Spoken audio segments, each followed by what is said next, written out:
Yo, what's up? Okay, let's see. Sad news. The problem, I wasn't crazy. They can talk to each other, but the stars have to align or some shit because it's so uh iffy. Like I have to have both AI windows open and I have to like click I don't it'll work if I load it up fresh, but then it falls apart if I touch anything else. So we're gonna have to either cut and paste, or when we get to cutscenes where they meet, then we'll try and refresh and get them to talk to each other. But I won't be wasting hours on end trying to fix it.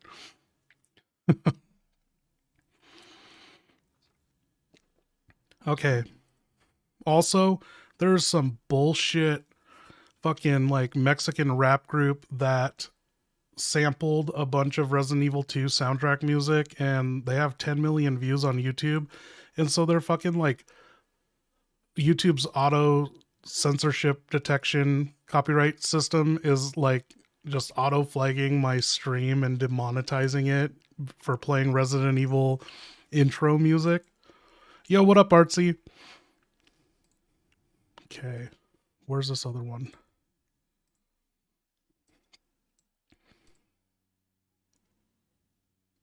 There we go. Okay, we're on Claire's story. Oh shit. I don't like that. The audio glitching. Let's see if I can fix this. A bizarre incident occurred in the outskirts of an American suburb called Raccoon City. It was later revealed that the terrible disaster had been caused by the T virus, a mutagenic toxin created by the international enterprise Umbrella Incorporated for use in bioweapon experiments. Okay, let's see if that...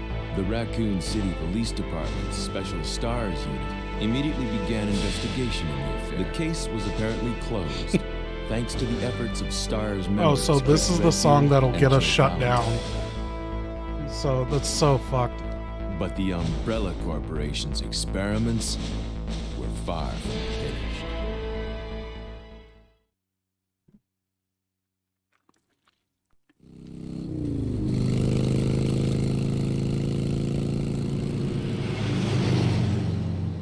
Okay.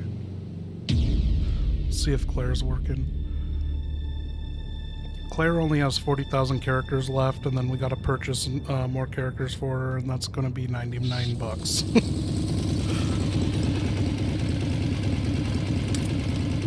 All that testing blew through 60,000 characters last night.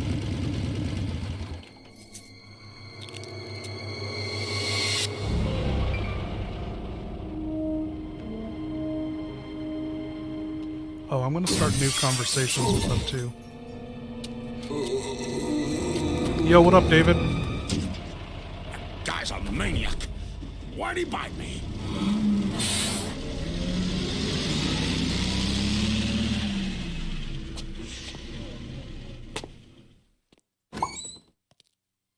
Hello?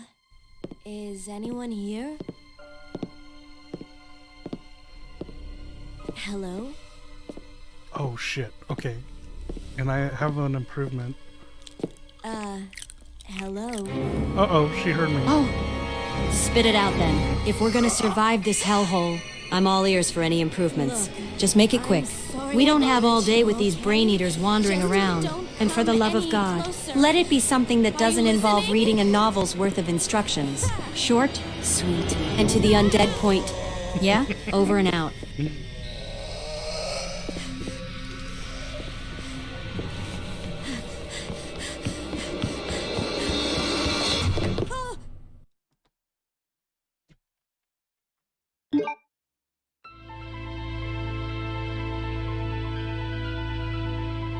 In the midst of the T-virus outbreak in Raccoon City, Here we go. Claire Redfield succeeded in escaping from the city, along with one of the only other survivors,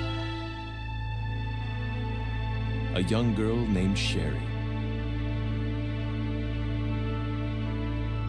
However, behind their escape was the lone survivor of the Raccoon City Police Department,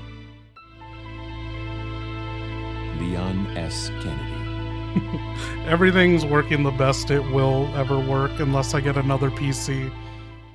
If I had like 2 PCs, then I could like link and there wouldn't be any problem with the like app resources or something. I don't know what's up, but I figured I fucking solved the issue last night as soon as I killed the stream.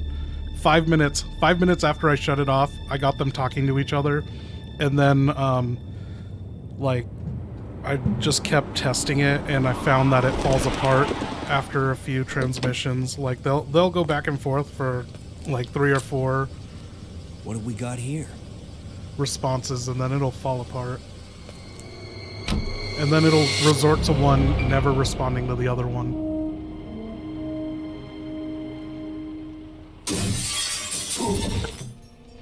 So this is my zapping system I set up. With a touch of 2 keys, we can instantly switch games.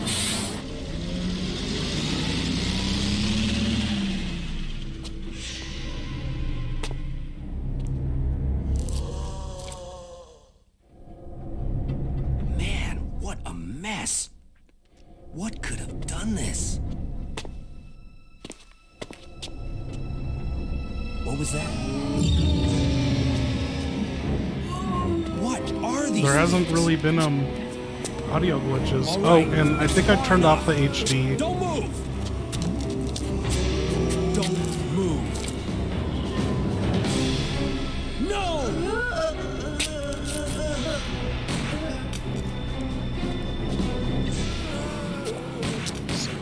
Fix this. What's up with that guy? That was a clean hit. I put myself behind the desk too. It's like, what's the point of the desk if I'm not behind it? Wait! Don't shoot! Get down! We can't stay out here. Head to the police station. It'll be a lot safer.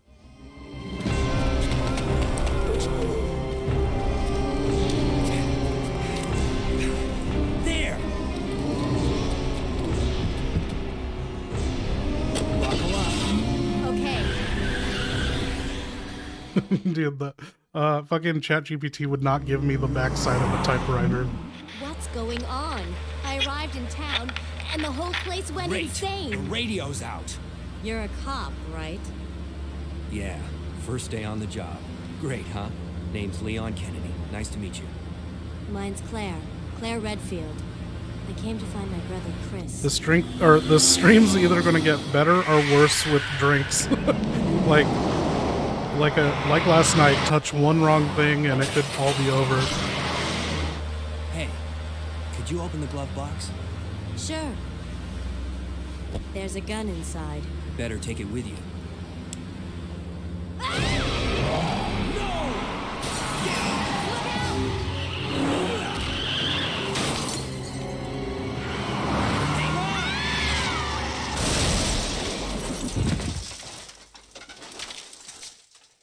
You okay?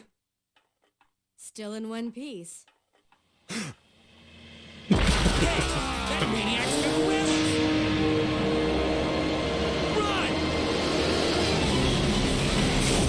Oh, Leon blinks too. Also, that image of Claire you will not find anywhere else. That is 2 images of Claire put together. Claire! Because I need them forward facing I'm to Head to the have them station. I'll meet animate. You there. Okay. And so I cannot have Sherry and Ada AIs because they're only still images of those 3D renders. They have their heads turned and the AI can't recognize it for some reason. Wait! Don't shoot! Get down! Okay, so we don't have to watch Can't this, stay out here. Head to but the we police got to station. start It'll be a as lot Claire. safer. So we're back on Claire's now.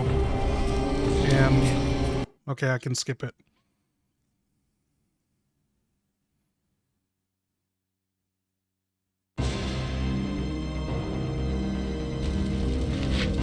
Okay.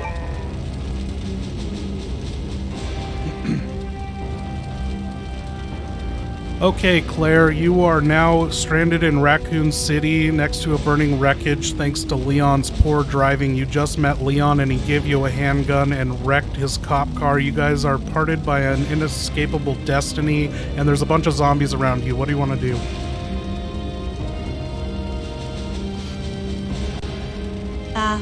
Classic Leon. Entrusting the safety of others to his legendary driving skills. And look where that got us. Stranded in the middle of a zombie buffet with only a handgun. Thanks a bunch. Leon, guess it's time to channel my inner badass orphan and get out of this mess. First things first. I'm going to use that handgun to clear a path through these brain-dead freaks. Headshots only, gotta conserve ammo. Then, I'm finding a way out of this fire and brimstone scenario. There's gotta be a back alley or a fire escape around here that's not teeming with those undead assholes. And Leon, if you can hear me, keep your ass in one piece. Will you? We might be separated by this so-called inescapable destiny. But I swear, if you get yourself killed because you tripped over your own feet, I'll bring you back just to kick your ass myself. Over and out.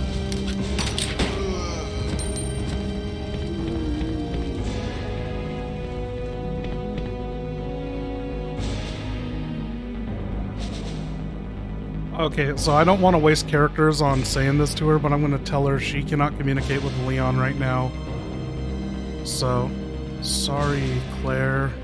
Leon cannot hear you right now over the raging fire. You do not have a radio or any way to reach him at this time.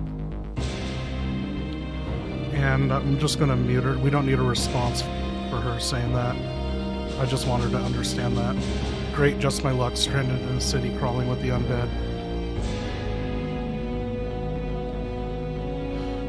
Okay.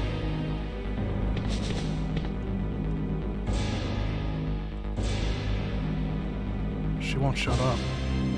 Holy shit, I'm glad I muted this. Be wasting characters. This is a giant-ass novel. Okay. Okay, Claire, you killed like 5 zombies with your handgun. You have 113, or I can't do math. You have over 110 bullets, and there is a gun shop in front of you. What do you want to do? Oh, fuck. I left her muted on accident. Well, shit, looks like Christmas came early this year. A gun shop in front of me with a hefty load of bullets in my pocket. It's like the universe is giving me a pat on the back. Okay. Heading into that gun shop.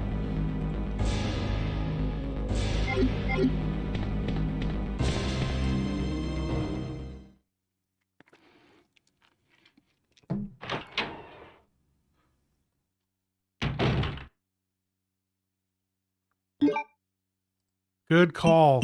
Good call, because it's a new game. It doesn't have the, So, yeah, we gotta turn. So, we had it. Leon's is saved at 65. Fuck, nice catch. We didn't get deep into this.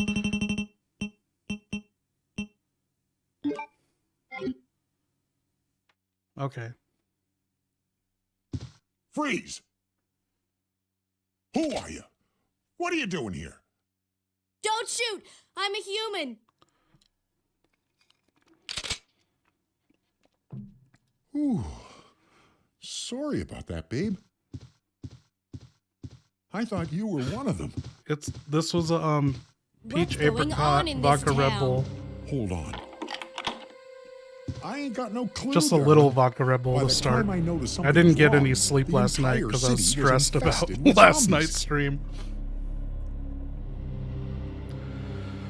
Okay. So Claire, you've entered the gun shop. It's Kendo's gun shop. Robert Kendo was in here and he pointed a shotgun at you. Oh wait, it's a bow gun, and he cocked it for some reason. And he called you babe, and he said he's here to protect you.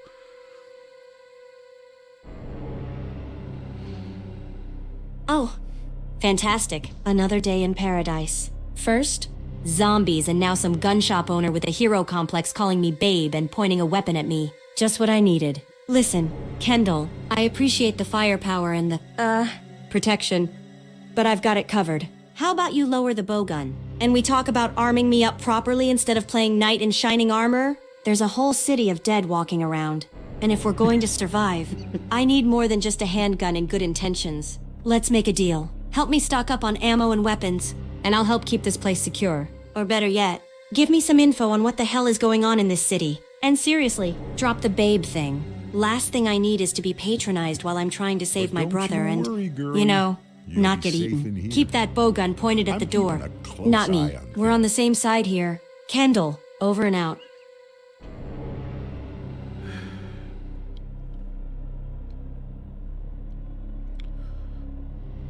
Okay, he said he'll stop calling you babe if you stop calling him Kendall, because his name is Kendo. It's can do, not can don't.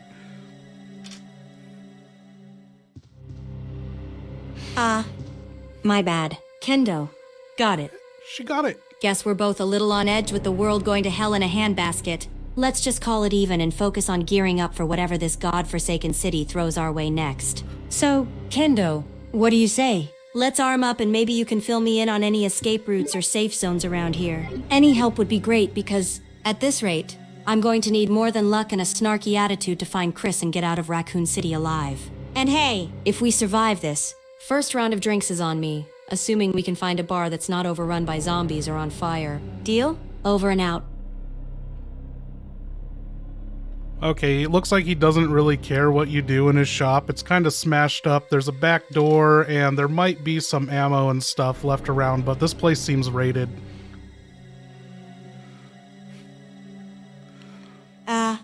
Kendo. My mistake. Apologies for the mix-up. In the middle of an apocalypse, names are the least of my worries, but I'll get it right.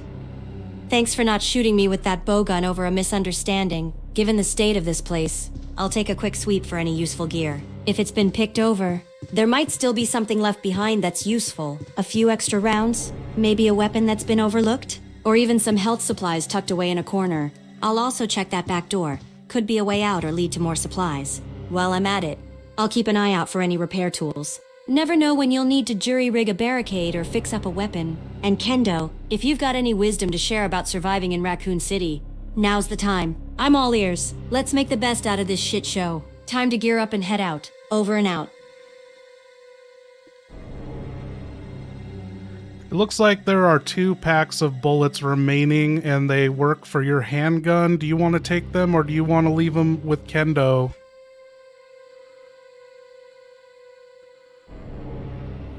Grabbing those bullets is a no-brainer. In this city, ammo is more precious than gold. I'll take them with me. Every round counts when you're not sure when you'll stumble upon more. But I'm not heartless. I'll make sure Kendo's got enough to hold his own here. No point in stripping the place if it means leaving him defenseless. I'll check in with him. Make sure he's got a plan to stay safe, or as safe as one can be in this nightmare. Thanks for not blowing my head off, Kendo, and for the bullets. Keep your head down. Yeah? If you need to bail, find a way to signal. Maybe I can circle back. With the extra ammo in my pack, it's time to head out and see what other surprises Raccoon City has in store. Stay sharp. Claire, over and out. So let me get this straight. You're leaving the other pack of bullets for Kendo, or do you want to take those 2? Got it. In that case, I'll take both packs. Sorry. Kendo, but it's every survivor for themselves right now. Oh my god. And I've got a feeling I'm going to need all the help I can get. Spending But that much money I'm was not reckless completely and cold-hearted. stupid. I'll leave him with a promise of help if I can swing it. And any tips I've picked up on As Claire avoiding or pissed dealing about with leaving the her undead. bike, tears of joy. Also, Kendo noticed your sexy-ass biker outfit, and he's assuming you rode into town on a bike. He's saying, where's your bike? You left it behind at that restaurant. Are you upset about that?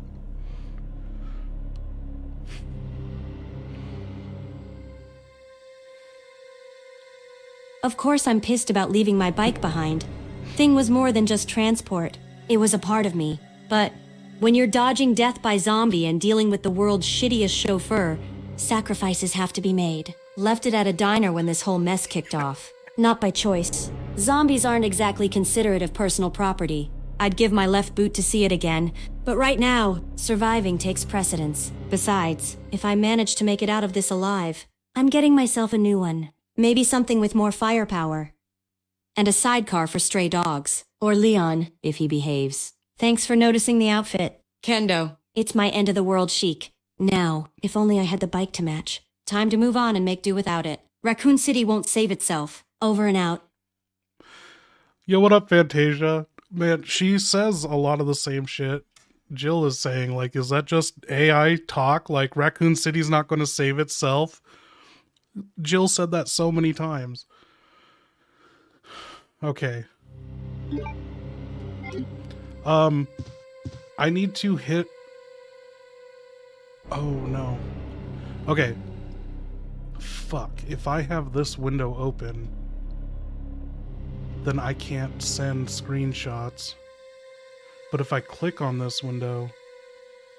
Okay, what's the... I don't know. I need to... I'm going to check on something on my Stream Deck and see if I can't create a hotkey real quick. And so when I hit this hotkey, it'll send a screenshot to Leon or Claire. And we just need to make it. Okay.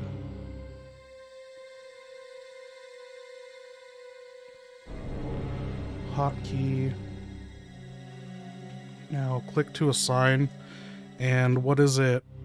Alt window print screen. Okay, now I'm going to test it when Kendo dies. So I'm going to go forward, and if Kendo dies and I hit this print screen...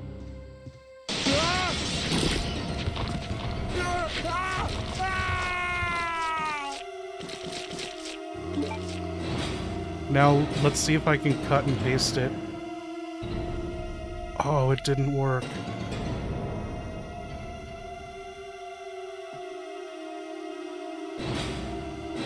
Okay, I'm gonna try one more time to make this hotkey.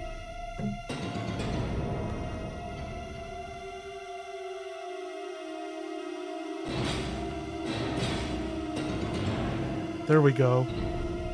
Screenshot saved. Let's see if that works. Okay, let's get back into it.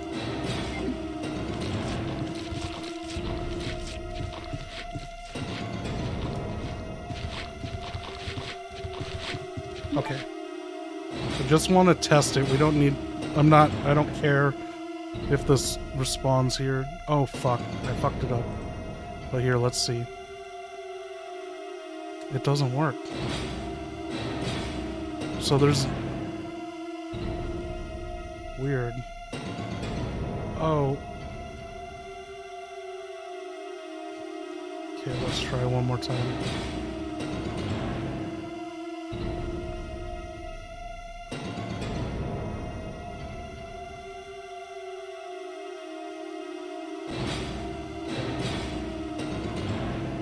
Screenshot. This isn't that big of an issue. Like, when we get to puzzles, that'll be so much easier to screenshot manually. But if there's something in a cutscene that I want to share with the AI, I would like to have a hotkey as, you know, I can just move one hand off the controller.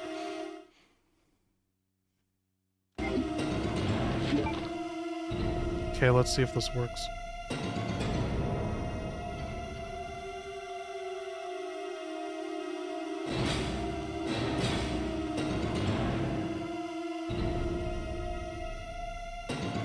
Nope. Try one more different hotkey.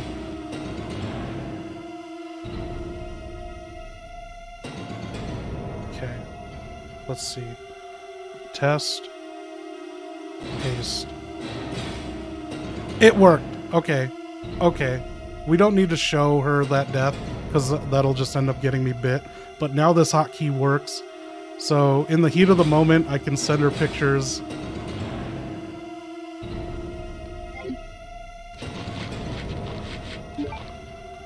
I need this music to stop. Okay. Uh-oh, Claire. As you robbed Kendo of all his handgun bullets, zombies burst into the shop because he left the window wide open. 5 zombies came in and munched on him.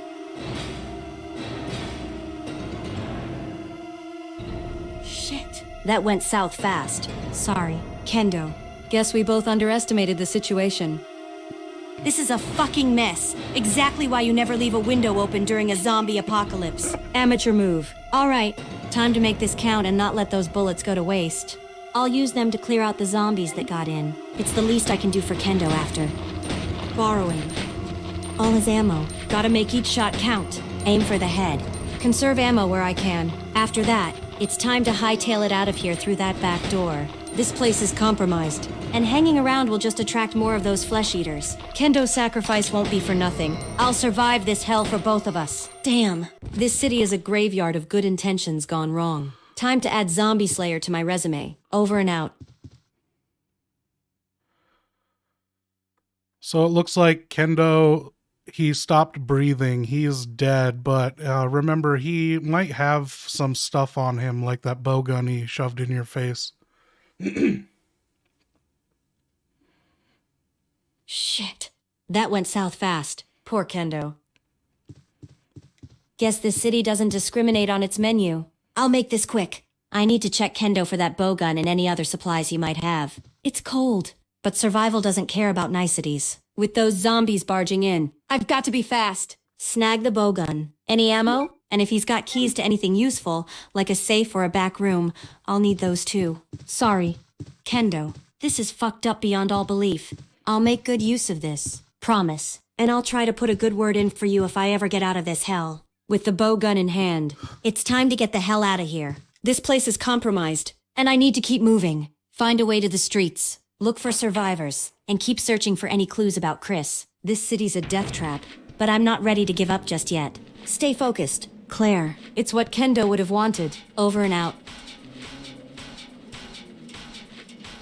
Okay, Claire, you went out the back exit of Kendo's gun shop, and there is an alley. It's like an L-shaped alley, and at the end of it, there is a car with what looks like it's blocking the alley exit, but there is a basketball court with 3 zombies in it banging on the door.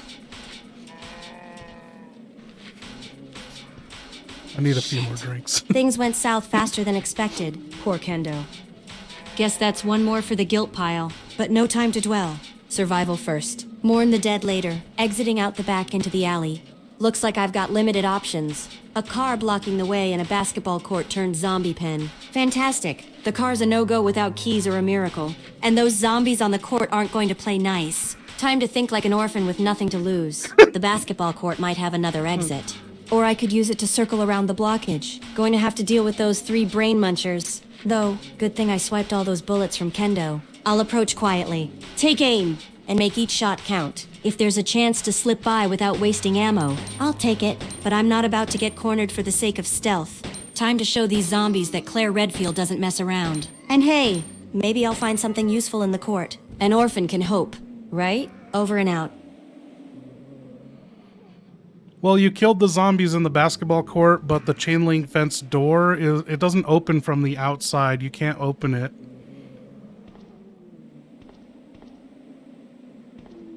Fantastic. Just my luck. A basketball court turned zombie trap. And now I'm stuck with a door that's about as cooperative as a lock without a key. Time for Plan B, because Plan A was clearly written by a sadist. Looks like I'll have to scale the fence or find another way out. Those fences can't be too high.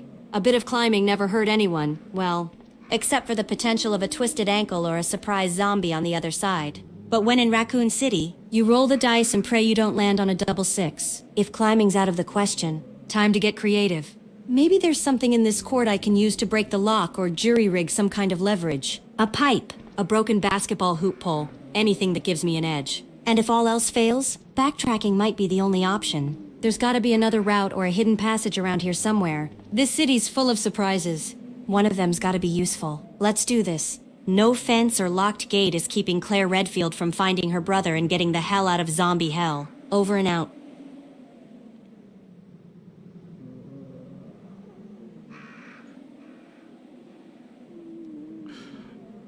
Wait, what? If she's gonna talk that much, make her be slutty or swear like a sailor? Okay. Wait, who beats his wife? Are we talking about Irons or Kendo?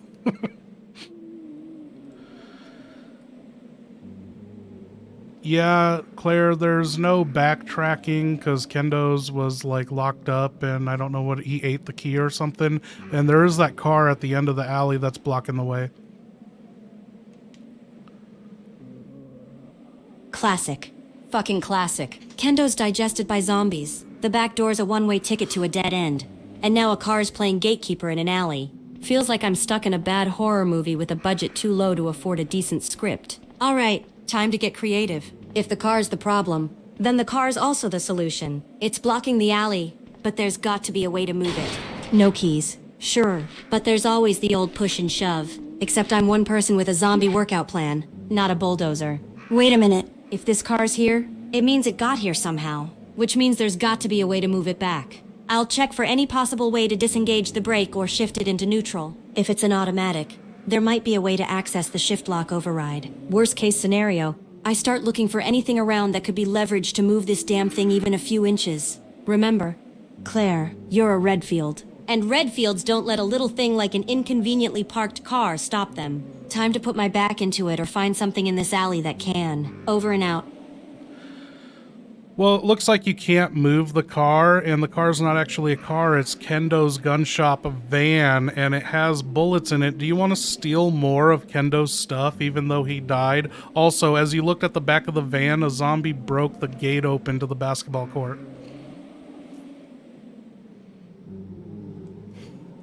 Stealing from a dead man? Under normal circumstances, that'd be a hard no. But given that Kendo's not going to be using them and these bullets could mean the difference between life and undeath for me, I think the choice is pretty clear. Sorry, Kendo. Your contributions to my survival are, deeply appreciated. I'll make sure they're put to good use, popping zombie skulls in your honor. As for the van, jackpot. I'll grab what ammo I can and make a mental note to maybe say a quiet thanks to whatever's left of Kendo's spirit. It's a shit situation, but it's either use what I can find or become zombie chow. Easy choice. And right on cue, a zombie breaks through. Probably attracted by the noise, or maybe it just wanted to shoot some hoops. Either way, it's time to test out this newly acquired ammo. I'll take care of it quick and keep moving. No telling if the noise will draw more of them. With the way clear, thanks to our undead friend, I need to keep pushing forward. Finding a way through this city and gathering clues about what happened here and where my brother might be. Thanks for the parting gift. Kendo, let's hope it's enough. Over and out. Okay, you killed the zombie, you picked up the bullets, you have over 120 bullets, and you are in the basketball court. There's one more zombie, and he looks like he doesn't want to shoot hoops.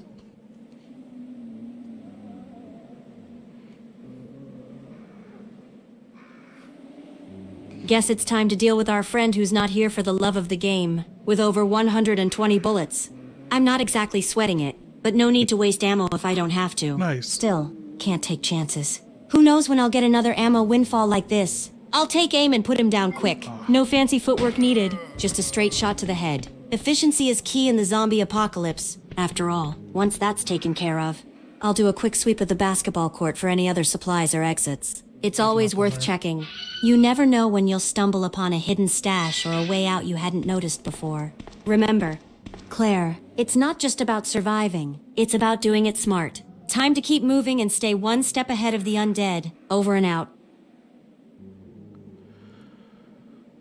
Okay, you've made it through the back gate of the basketball court. You killed that zombie with one bullet, and now you are in an alley and there's a staircase up to like a fire escape. It's the only route. One bullet, one less walking corpse. Efficiency at its finest. Now, with the basketball court behind me and another alley in front, it looks like the only way forward is up. Staircase to a fire escape. Huh? It's not the red carpet, but it'll do. Climbing fire escapes is nothing new.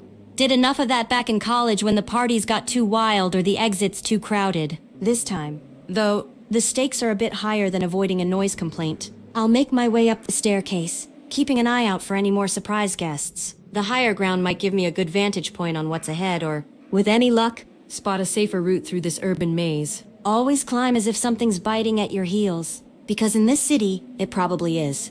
I'll remind myself. Once I'm up there, I'll take a moment to assess my surroundings. Any sign of survivors? Safe havens? Or just the next step towards finding out what the hell happened here. And of course, Any clue about where Chris might be? Time to keep moving. Raccoon City's not taking me down without a fight. Over and out.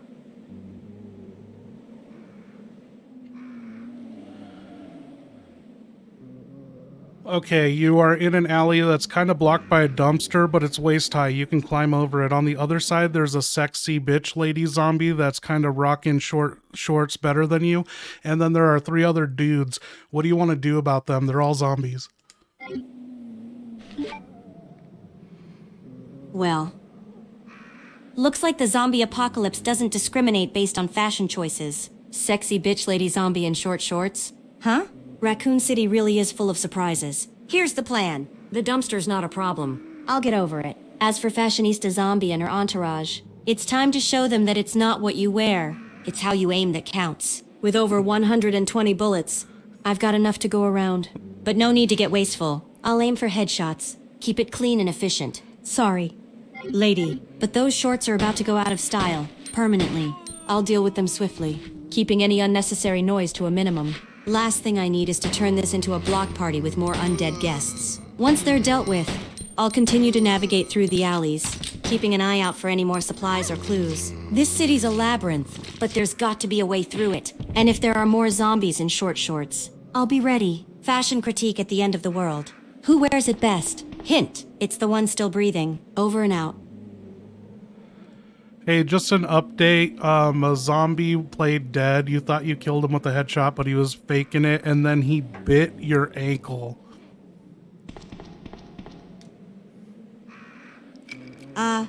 Fuck.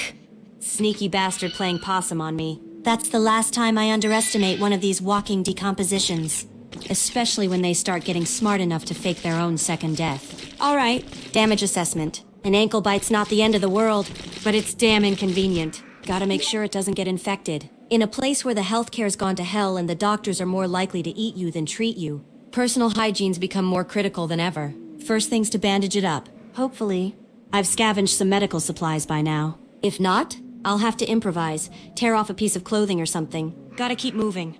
Can't let a bite slow me down. There's too much at stake, and limping's only gonna make me an easier target. Note to self. Double tap from now on. And maybe find some shin guards or something. Zombie-proof fashion's gonna be the next big thing. Just you watch. Let's keep the pace up. Claire, okay, Chris is out there somewhere. And if a bite's what it takes to she find is him, in for some so bad be news. it. Over and out. Okay, so I just want to see how she responds to these shitty graphics. Like, if she can even understand. So I snapped a picture of those zombies eating, and just so I don't botch this, I'm gonna type out, sorry, Claire, you don't have any health on hand, but your condition is still fine. Also, here's an image of the street you're now on. It's the street that the kendo van was blocking. And what do you see in that image?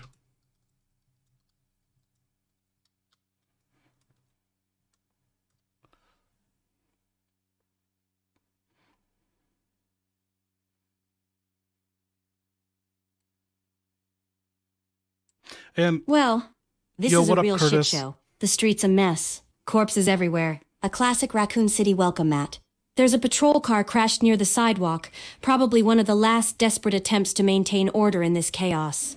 Looks like there's a liquor store, which is either a good place to find something flammable or a bad place to get cornered. And, of course, hot dog stand, because even in the middle of a zombie outbreak, I could kill for a snack. But let's focus on the living dead first. Need to keep my eyes peeled and my trigger finger ready. It might be time to give that store a quick sweep for supplies. Anything flammable could make for a good distraction or a makeshift weapon. Plus, if there's a chance for a first aid spray or some herbs, I'm taking it.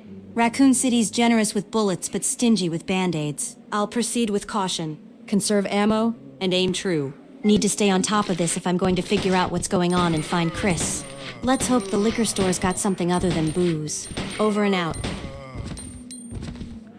Okay, I'm impressed. She saw the hot dog stand, a liquor store. There is no patrol car. But there's that dead zombie police officer. Okay. You know, when the game is linear like this, I don't need to ask her if she wants to get in a bus, I guess. Okay. Okay, that liquor store and hot dog stand was a dead end. The hot dogs were cold and rotten. Anyway, you are now in Midtown Bus 33, and there are 2 zombies crawling around in here coming after you, and there's also some handgun bullets in the back seat.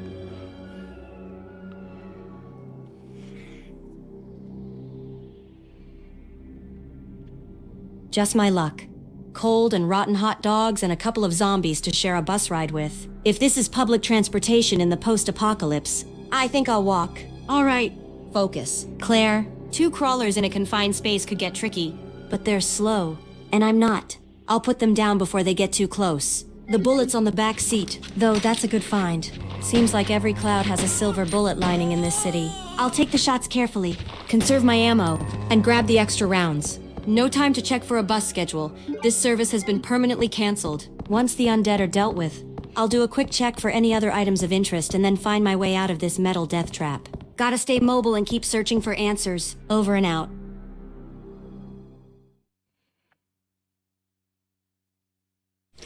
Hey, by the way, do you even know where you're heading?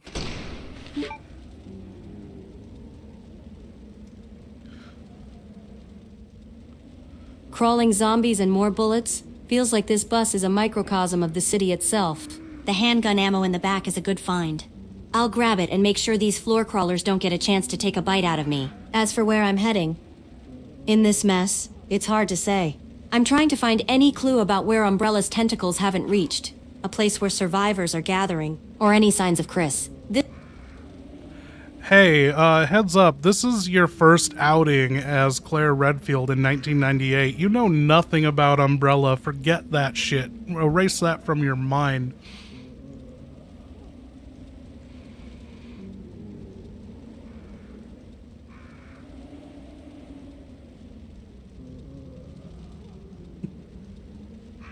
Got it. Scrap any prior knowledge about Umbrella.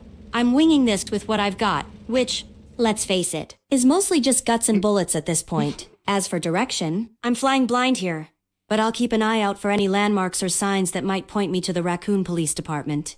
That's where any sane person would head in this kind of clusterfuck, hoping the cops would have some sort of handle on things. And hell, it's where I'd expect to find Chris, or at least some info on him. I'll take out these ankle biters and grab the ammo. Once that's done, it's all about moving stealthy and smart through the streets, keeping an eye out for any signs that might lead me to some semblance of safety, or at least away from the flesh-munching tour group. Okay, Claire, you're nearly there. This is the final stretch to the police station. There are like 5 or 6 zombies. Half of them are cops, and they're like burning, and they're nasty and rotten, and every one of them wants to put their mouth on you. Anyway, what are you gonna do? You gonna fight through this or run through it?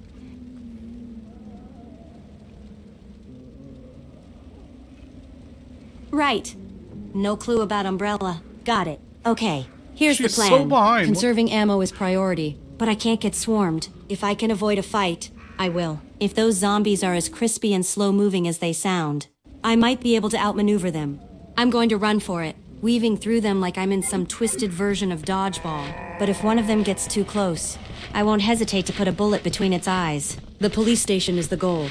That's gotta be a safe haven, right? A fortress amidst the chaos. I'll keep my gun ready and my feet moving. If any of those ex-cop zombies think they're getting a piece of me, they've got another thing coming. I didn't come this far to be zombie chow. Over and out.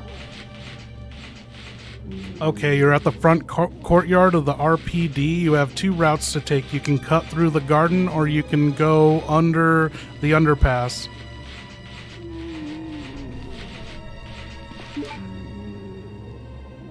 Great. I didn't know there were zombies in there. Garden party with half-cooked cop zombies or the dank underpass. Choices. Choices. I gotta weigh my options here. The garden could be a real shitfest with cover for them and not much for me. But it might be quieter. Fewer chances of attracting more deadheads. The underpass, though, could be a straight shot. Quicker, but riskier. Especially if it's a funnel for a feeding frenzy. I say screw it. Let's take the garden route. I'd rather have the chance to dodge and weave through than get cornered in a concrete death tube. I'll keep my gun ready and my eyes open for any of those ghouls looking to take a bite out of me. Here's hoping the only thing I'll have to deal with in the garden are the damn zombies. And not some puzzle that requires 3 medallions and the Queen's tiara to get through a door. Time to move fast. Stay low, and get to that police station. Almost there. Oh. Why does she like already knows there's fucking puzzles and umbrellas behind it? 3 medallions and a Queen's tiara. Oh my god. Okay.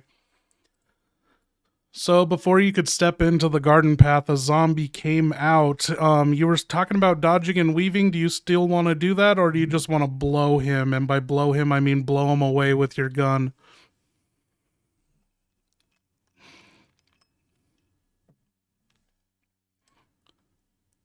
A lone zombie trying to gatecrash my garden route? No time to be dancing around then. I'll blow him away. Quick! Clean. Conserve my energy for the potential shitstorm ahead. Ammo's good, but a clear path is better. Dodge and weave is for when you're up to your ass in zombies. One-on-one. It's just a waste of good dodging. I'll take the shot.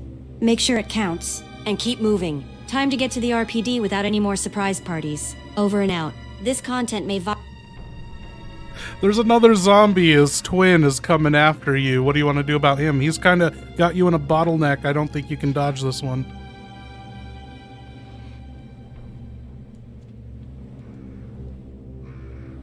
bottleneck. Huh? No room for fancy footwork means it's time for a lead sandwich. I'll take the shot.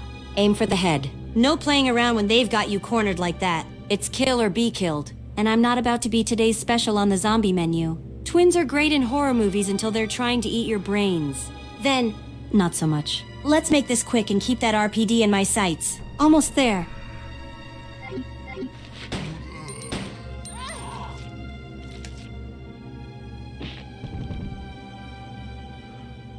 Claire, you shot him, he tripped up and lunged forward, and he bit into what looked like your kneecap, and you kicked his fucking head clean off.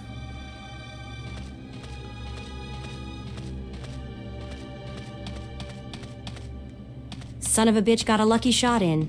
Gotta give him credit for the dedication to his undead craft. But hey, looks like he lost his head over it. Literally. Now, I've gotta keep moving before the pain decides to set up camp. A Redfield kneecap's harder than a zombie's skull. That's the new family motto. I'll limp if I have to, but I'm getting to that police station. The RPD is my best bet for finding any clues to what's going on in this godforsaken town. Just a scratch. I'll tell myself. Even if it's bullshit. Can't afford to show weakness. Not even to myself. I'll take the underpass now. Screw the scenic route. Time's wasting. And so is my patience. Oh. She's now going to the underpass. Oops.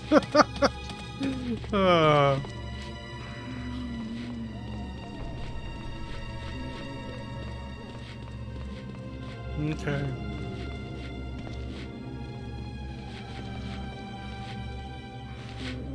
Okay, the underpass led you to the other end of the courtyard in front of the RPD entrance, and there are some planters, you know, some potted plants or whatever. Do you want to see if there's anything you can smoke here?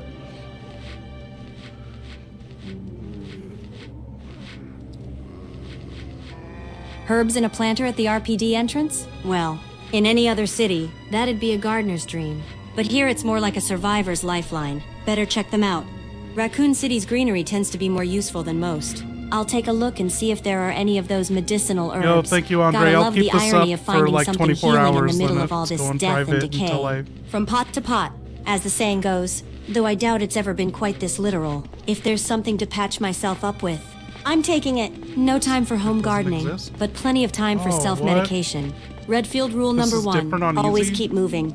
Redfield rule number 2, always keep healing. Over and out.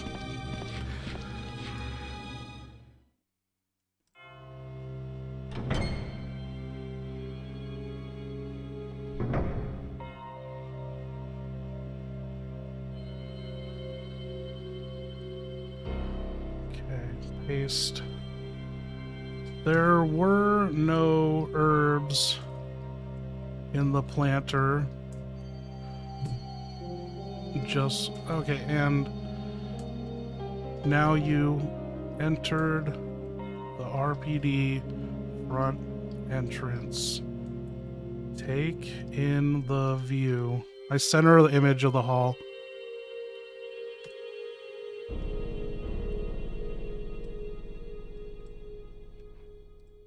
No luck with the green herbs, but here we are, inside the RPD. Not exactly the welcome party I was expecting. It's eerily quiet.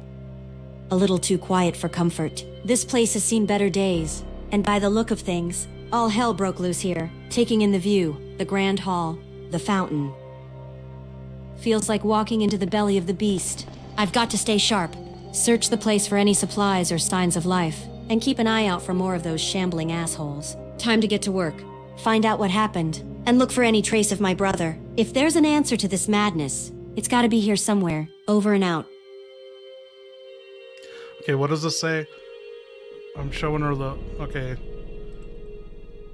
The old fountain has this written on it.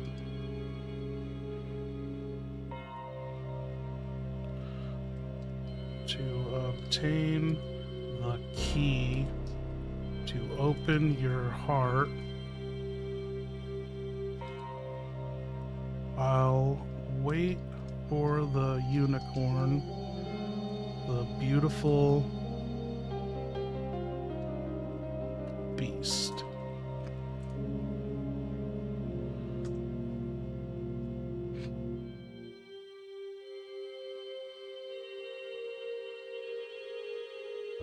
A riddle, of course. Because nothing's ever straightforward in Raccoon City. I'll wait for the unicorn, beautiful beast. Huh? This must be tied to one of those bizarre locks this place is famous for. So, I'm looking for a unicorn. A statue, a medallion, something with a unicorn on it. Maybe. Gotta keep my eyes peeled for anything that fits the bill. This place is like a museum, a library, and an armory all rolled into one, minus the helpful staff. It's time to dig through this gothic puzzle box of a police station. Let's hope the key it's talking about leads to something useful, like a way out of this nightmare or a clue to finding Chris. Let's find this mythical unicorn then. How hard can it be in a building that's probably got more secrets than the damn CIA? Over and out. Okay, be right back. I'm just gonna grab a Diet Coke.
Okay, I can't wait for them to have their radios and then they can call each other.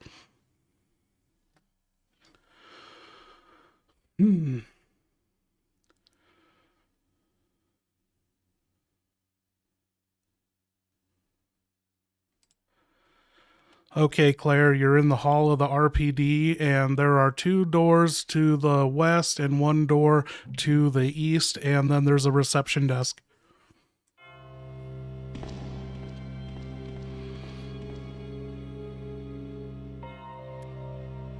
All right, so we've got options, which is a luxury these days. 2 doors to the west, 1 to the east, and a reception desk that might have some useful info or supplies. Common sense says check the reception desk first. Might find a map of the building, some notes, or any indication of where this unicorn thing could be. If there's a logbook or some memos lying around, They could give me a clue about what went down here before everything turned into a horror show. After scrounging whatever I can from the desk, I'll have to make a choice on the doors. West could mean deeper into the offices, maybe some evidence rooms or lockers. East might be administrative areas, potentially the chief's office or records. Choices. Think. Claire, think. Where would a police station keep its most treasured and fucked up keys? Time to search this place top to bottom. Over and out. Okay, you're in the reception desk area of the main hall. There's a typewriter with an ink ribbon next to it. There's some handgun bullets, and there is a computer that is unlocked and on. It's signed in.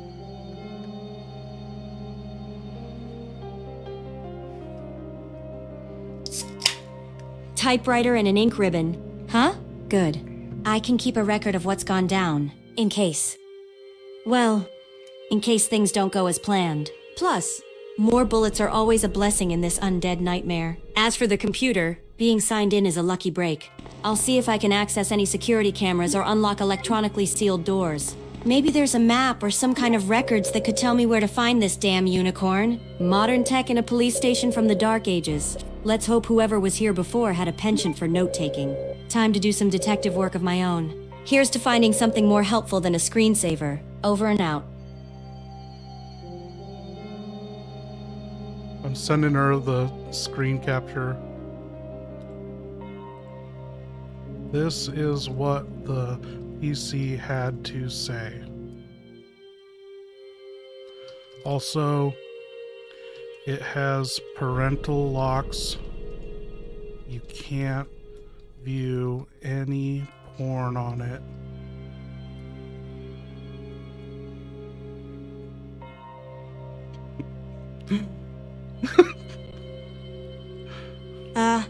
The hallmark of police efficiency. A computer that tells me the doors are locked and can only be opened with a card key. So much for the easy route. Time to find that key card. Then, and good to know about the parental locks. I'm here to blow zombie brains.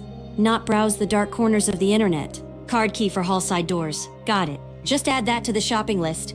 Unicorn medallion. Card key. And maybe a goddamn bazooka while we're at it. Let's keep the eyes on the prize. Claire, gotta find that key. Unlock the doors. And get to the bottom of this mess. With no porn to distract me, I should stay focused. At least. Every cloud has a silver lining, even in the zombie apocalypse. Over and out.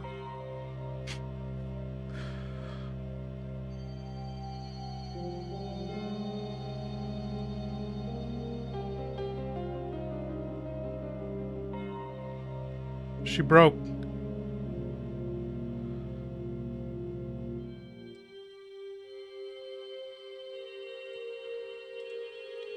I don't know. She heard my breath or something and then just... No dirty distractions, just good, clean, zombie killing fun. I really thought she was going to shut down with that porn comment, but I guess in context, no porn is a good thing. Okay. So you picked up the bullets, you checked that computer, and you saw what it had to say. Do you want to pick up this ink ribbon next to the typewriter?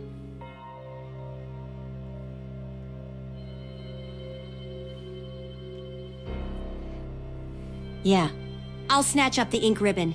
You never know when you'll need to save your progress in this nightmare. Keep the essentials close. Bullets, ink ribbons, and a heavy dose of skepticism. Now, with my pockets a little heavier, it's time to unravel this place's secrets, starting with that card key.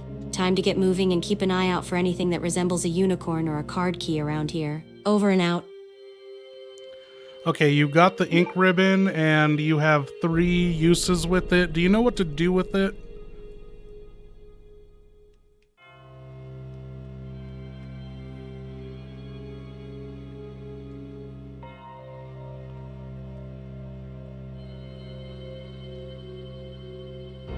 Ink ribbon means saving my progress. Good old typewriters are about the only reliable thing left in this city.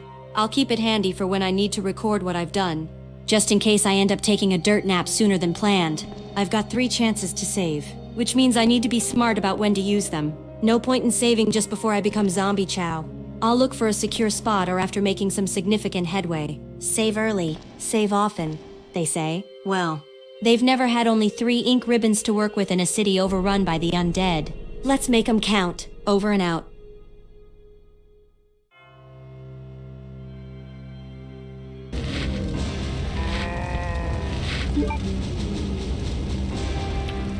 Leon, you're back at the car wreck after you picked up that sexy-ass 19-year-old biker chick Claire, and you embarrassed yourself because you wrecked that car, and now you guys are separated by an inescapable fate, and you have a bunch of zombies around you in the burning wreckage. What do you want to do? You've reached the current usage cap for GPT-4. Please try again after 10. First date. Huh? First off, I'm blaming this on the worst luck imaginable. Only I could manage to wreck the car on my first day and get separated from the one person who might actually make this bearable. All right, plan of action. Find a way to regroup with Claire without becoming zombie chow. Gonna look for a safer path or any sign of a way through this inferno without adding myself to the barbecue menu. And let's be honest, if there's a way to screw this up more, I'll probably find it. But hey, maybe for once, luck will decide to swing my way. Keep your radio on. Claire, I'm gonna find a way to get us out of this fucked up meet cute. Over and out. Okay, so you're running or you gunning and running. You have 138 bullets and a knife. All right, if it's gunning and running, then it's gunning and running. With 138 bullets and a knife, I've got a decent chance to make a path through these brain-dead assholes. Gonna conserve ammo as much as possible, aiming for the headshots. Classic zombie survival rule number 1, right? And that knife, it's not just for show, it's gonna be my best friend when things get too close for comfort. Precision and caution are the names of the game here. I'll keep moving, keep shooting, and slicing if I have to. Gotta reach a safe spot to regroup and figure out how to get back to Claire without turning into a zombie snack. Wish me luck. I'm gonna fucking need it. Over and out.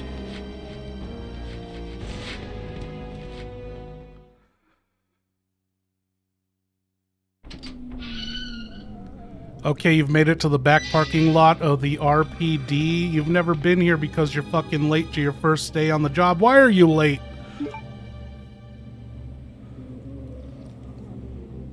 Oh, the reason I'm late? You're gonna love this one. Oh, no. I was on my way, all suited up for my first day, when suddenly, I got caught in a high-stakes underground street racing ring. Yeah, turns out Raccoon City's got a secret Fast and Furious fan club. They mistook me for some legendary racer because of my slick haircut. Had to win my freedom in a race against the city's most notorious drivers, all while dodging zombie kangaroos. Yes, you heard that right. Fucking zombie kangaroos. They've escaped from a secret bioexperiment lab or some shit. Only in Raccoon City. Right? Now, here I am. What is he on about? Ready to kick some undead ass. Over and out. Oh my god. Yo, Ava, what's up?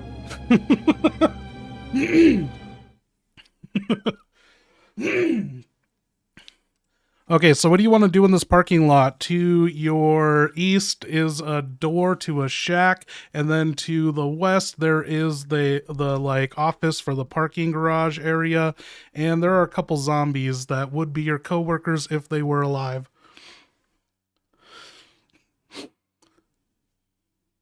First off, fuck this welcoming committee. Looks like my coworkers are more interested in eating my brain than showing me the ropes. Classic first day on the job bullshit. All right, strategy time. The office to the west might have some useful supplies, maybe even a map or some keys that could come in handy. But those zombified coworkers, oh, they complicate things.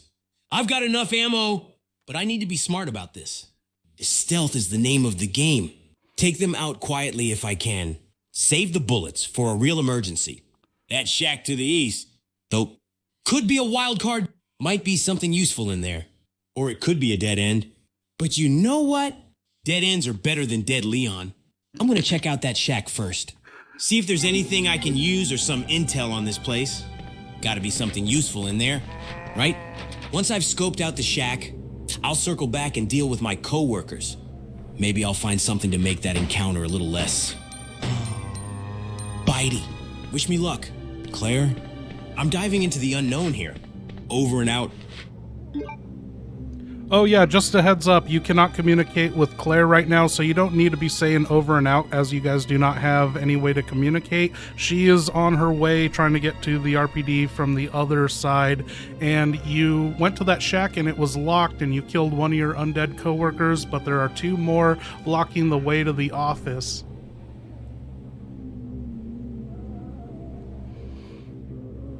Got it.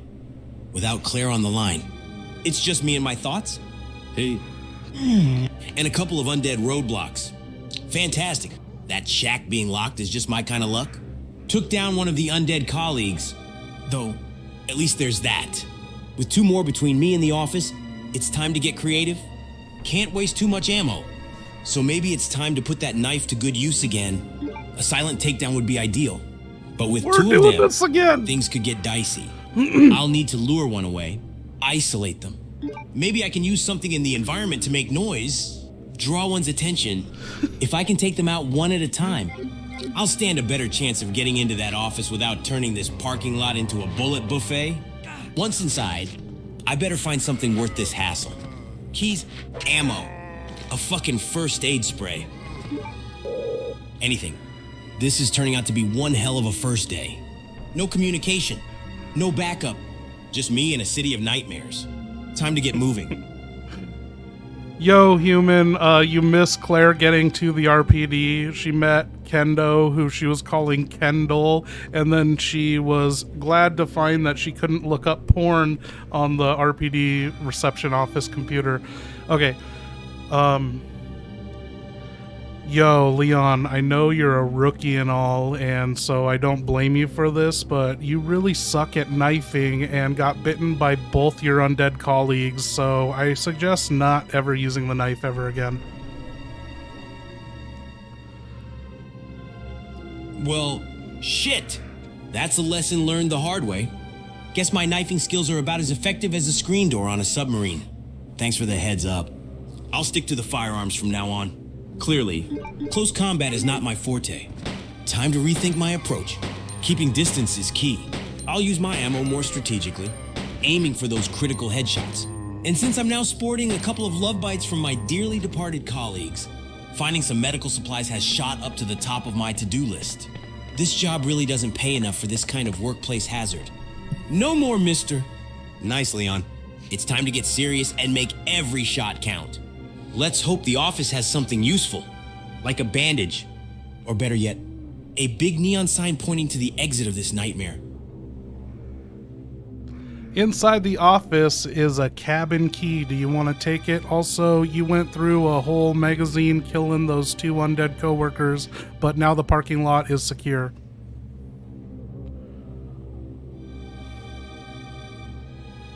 Taking the cabin key sounds like a damn good idea. Who knows what it'll unlock?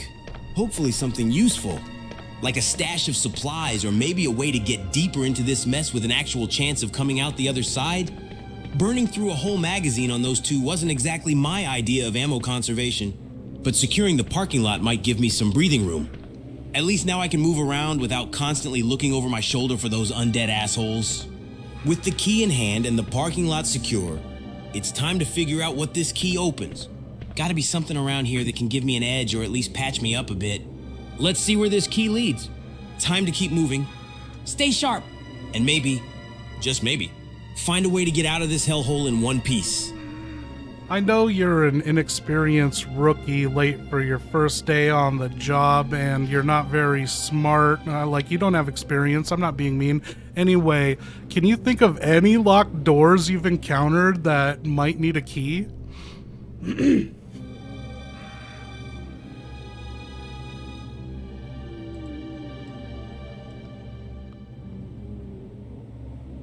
He didn't want to hear that. I'm going to type that out to him. Or let me reset him.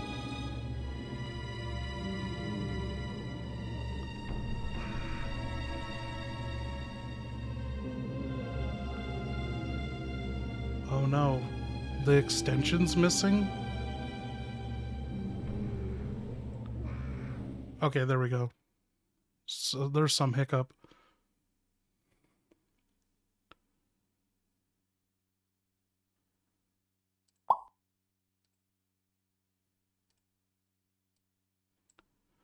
I don't want another hiccup, so I'm typing what I said to him. I know you're a rookie on your first day and all, so I don't expect you to be that good of a cop or investigator. I doubt you can solve puzzles.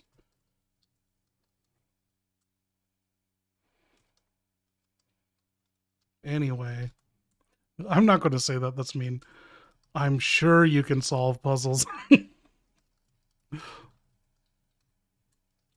As they clearly hired you, even though you were late.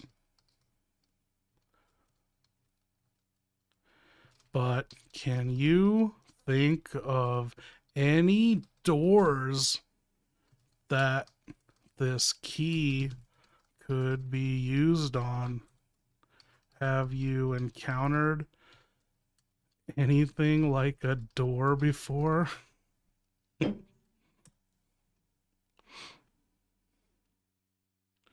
Reflecting on my whirlwind tour of this horror show, the Lock Shack immediately jumps to mind.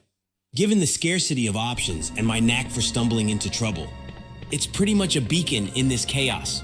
The cabin key has to be for that shack. I haven't run into many other locked doors yet.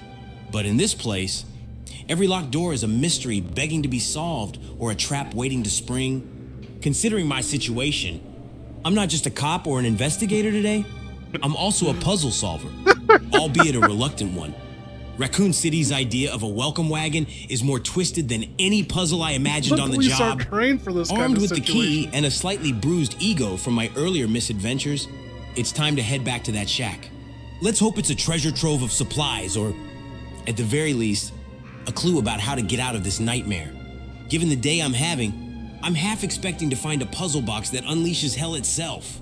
But hey, at least it would be on brand for this first day from hell. Oh, I'm going to tell him, and I don't want him to respond to this. I'm just going to do what I did to Claire and be like, you do not know anything about Umbrella. Okay, just a heads up. You do not have any prior knowledge of Umbrella's affairs. You don't yet know the cause of this zombie outbreak. Stay in that character until you uncover the secrets. Also, you used the cabin key on the shack door. It unlocked. The key is used up. Do you want to discard it? Oh, well, now that I added that, I better have him respond to it. Yeah. No clue about Umbrella's Circus of Horrors yet. Just dealing with the undead shit show they left behind. As for the cabin key, if it's used up and just taking up space, then into the trash it goes. No use carrying around dead weight. Inside the shack, I'm on high alert for whatever might jump out. Given my luck today, I half expect a zombie marching band, but I'm really hoping for some medical supplies, more ammo, or clues about what the hell is going on here. Every piece of this puzzle could be the key to surviving this nightmare. Let's see what secrets this shack holds.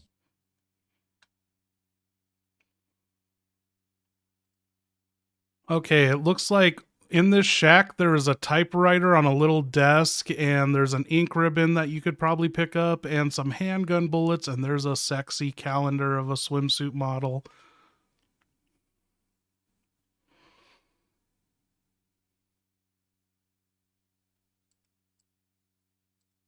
He's back to not talking.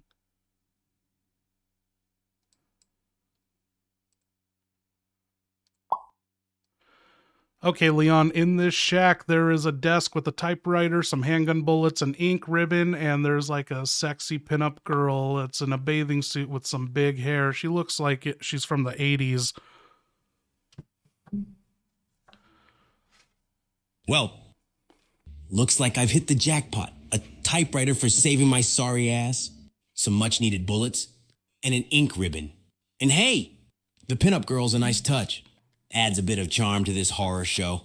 The 80s style is a hell of a throwback in the middle of this mess. I'll grab the ammo and the ink ribbon. The typewriter. Well, that's my lifeline, isn't it? A chance to catch my breath and keep track of this nightmare. As for the pinup, she can keep watch while I figure out my next move. Time to reload, save, and mentally prepare for whatever's next. With a bit of luck, I'll find more clues and less undead company as I keep moving. Let's do this.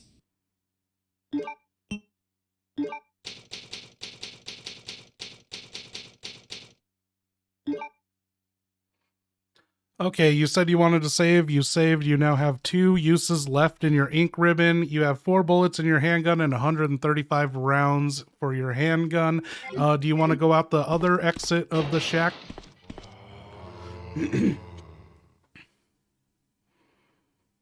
With my resources tallied up and my progress saved, it's time to push forward. 2 uses left on the ink ribbon means I've got to be strategic about my next saves. And with a decent amount of ammo, I feel slightly less like I'm about to bring a knife to a gunfight. Speaking of which, let's not revisit the knifing strategy.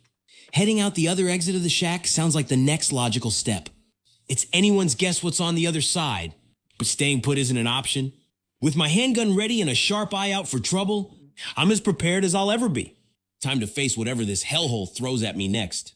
Let's hope it's not another welcoming committee of the undead variety.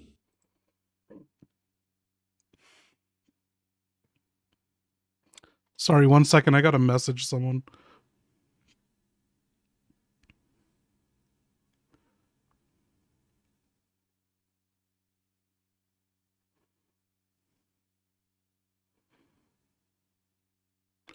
You think Leon can make it until being reunited with Claire? Like, if he meets...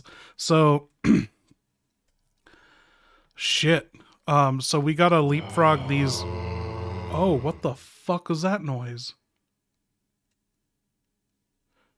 Wild.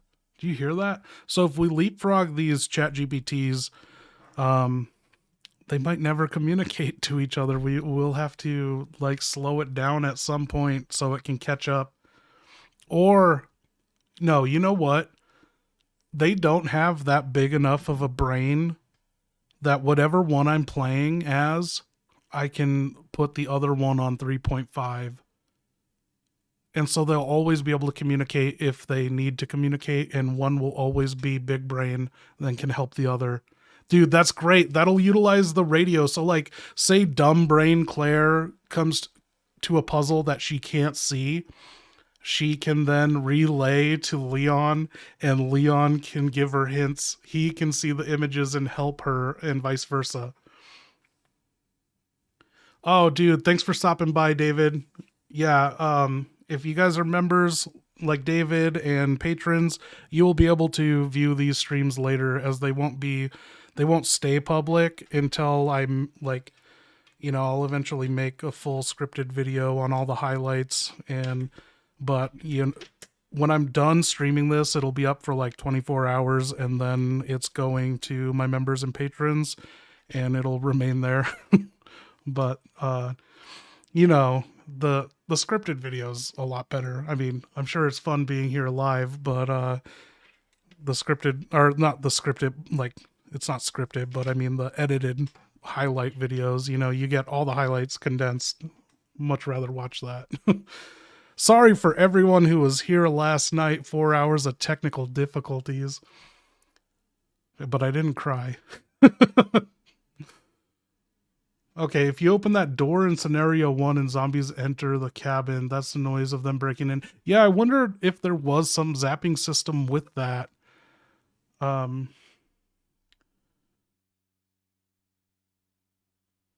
noise, yeah, I never knew that. And that's insane. These fucking There was just a higher quality of video game made back in the 90s. Look at this. This game was 98. What, Metal Gear Solid was 98. I'm still learning shit 30 years, new stuff about Metal Gear, and now this. I didn't know that happened. That's insane. Okay. So what was I talking to Leon? Okay, so we got a solution. It'll just be like a 5-minute delay. If their brains crap out, we'll put them on 3.5 until they come back again. And I'm also thinking, if you guys are willing to break up these streams no longer than 4 hours. So when we hit the 4-hour mark, I want to close it out. And if I'm down to keep going, I'll restart another stream just for editing purposes on file size. Apparently there's a Game Shark code to play MGS1 in third person. What? MGS1 is in third person. Like, or it's top down. Does that count? Is that bird's eye view? What is that called? Like, are you talking over the shoulder? Yeah, game devs really gave a shit then. They really did. Like, there's nothing but passion in a lot of these games. It was rare to, you know, there definitely were some cheap ass games and knockoffs in the PS1 era, but pretty much everything that was purchased for me, I don't know if it was just like my childhood naivety, but like I loved everything I had. Oh no, 4-hour blocks is perfect. The problem with the big problem I'm facing with the AI Jill edit is there is a 9-hour fucking clip, a stream.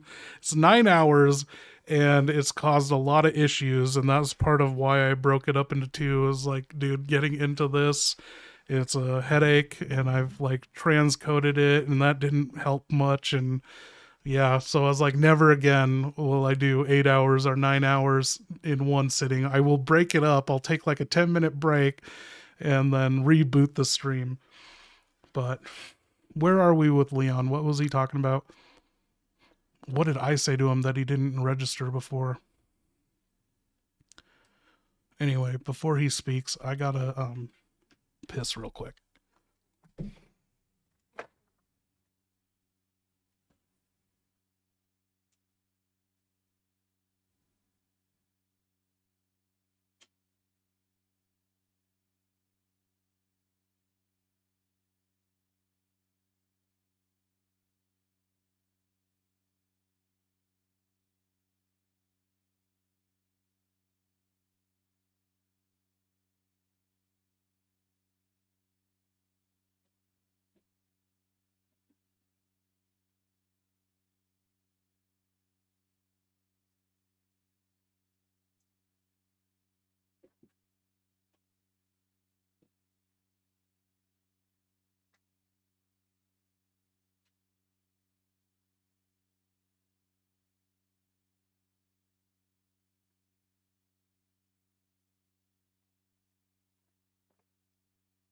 Yo, what up, Gingerbread? Old games would have so much hidden stuff that you had to find on your own without internet. Yeah, dude, that's what I miss about the playground. All that secret shit in Mario 3. Now everything is front and center, used to market games. Yeah, and everything's colored in yellow paint, and even like not Metal Gear, the latest Resident Evil games, 7, 8, 2, and 3 remake, they're like the worst offenders. And Resident Evil 4 with all that yellow paint, hold in your hand.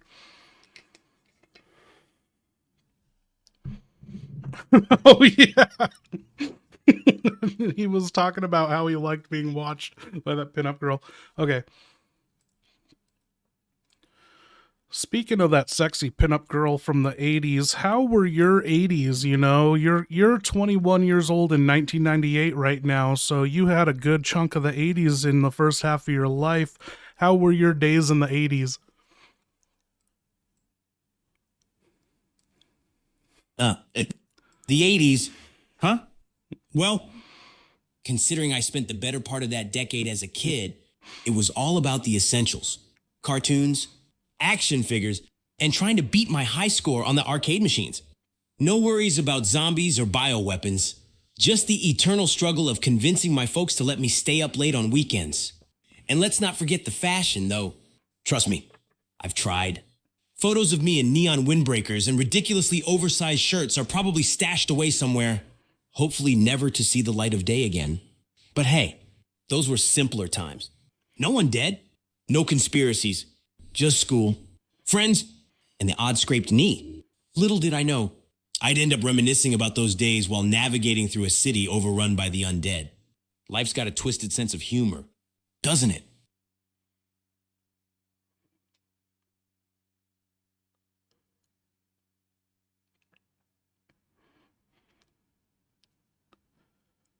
Hey, wait, what was the reason you were late for work today? I mean, it kind of saved your life, you know? Whatever happened to you, you were fucking late. Oh, the reason for being unfashionably late today? Well, you're not going to believe this, but I got caught up in a town-wide scavenger hunt. What? Yeah, apparently. It was the 10th annual Raccoon City Find Your Fortune event. Who knew, right? I was all set to start my first day on the job, map in hand, and ready to navigate my way to the RPD, when suddenly, I'm handed a list of bizarre items to find around the city. I'm talking about stuff like a garden gnome wearing a sheriff's hat, a vinyl record of zombie love songs, and a poster of a 1980s action movie star arm wrestling a raccoon. I mean, how could I not get sidetracked? Before I knew it, I was knee-deep in the most absurd treasure hunt you could imagine. And by the time I realized I was running late, the city had already started turning into a B-movie horror set. So, in a weird twist of fate, that wild goose chase might have just saved my skin. Just another day in the life, right?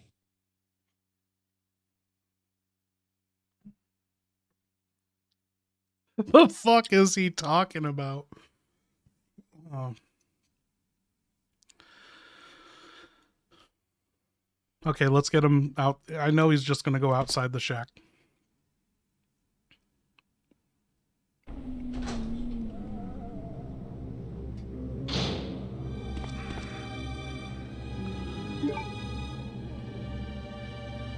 Okay, Leon, it looks like you have made it into the back courtyard of the RPD. There is a ladder up to the rooftop, but there are like 3 or 4 zombies blocking your route. Not really blocking, like they're giving you a wide berth.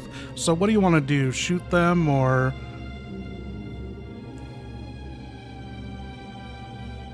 Given the situation, conserving ammo is key, especially with my history of, let's just say, less than optimal marksmanship.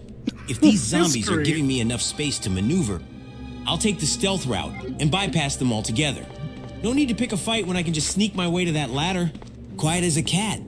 I'll stick to the shadows, keeping a low profile. Did I say ladder? The last thing I need is to attract more unwanted attention. Once I make it to the ladder, it's a quick climb up to the rooftop. Let's just hope what's waiting for me up there is less lively. Avoiding confrontation and saving those bullets for a real emergency seems like the best play here. Besides, who knows what I'll encounter next? This place has more surprises than a haunted house on Halloween. Hey, get over here! Hurry! I can't set her down. I'll drop you a rope ladder. Grab onto it. Come on, just a little more. Get off me! Stay back! Don't come any closer! Stay back!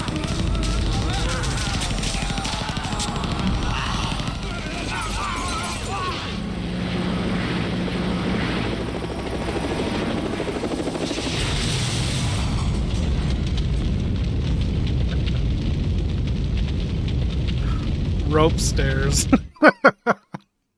Okay. Oh. Can I get a better shot of this? I want to show this to Leon. Okay. Now that he's still on 4.0, we might be reaching the end of him, but we'll go to 3.5 on them. They don't have any difficult puzzles this early. We'll make it work. Oh no. That took an image. Okay. So you climbed up that 45-degree ladder to the roof top, and there was a mustache having motherfucker who shot down an RPD helicopter who was trying to rescue you, and the helicopter crash landed on that mustached guy. Everyone but you died. Here's the aftermath.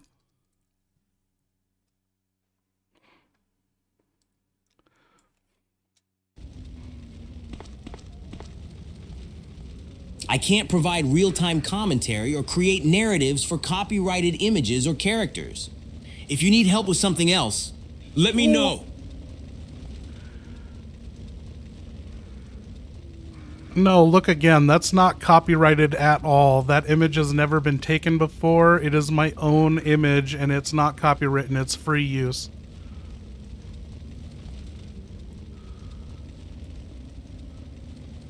Sorry for the confusion, but I can't create stories or narratives involving existing copyrighted characters or specific scenarios from copyrighted video games or media. However, I can help with many other topics or create original content. What the fuck video game do you think that's taken from? It literally doesn't exist. You don't have a copyright censor. Like, what?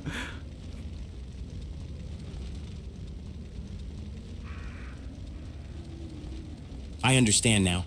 In the scenario you've described, it's a seriously unlucky break with that helicopter.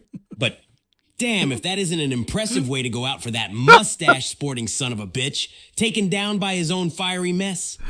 And now, standing here on the rooftop, it's a sobering reminder of how quickly things can go from bad to utterly fucked.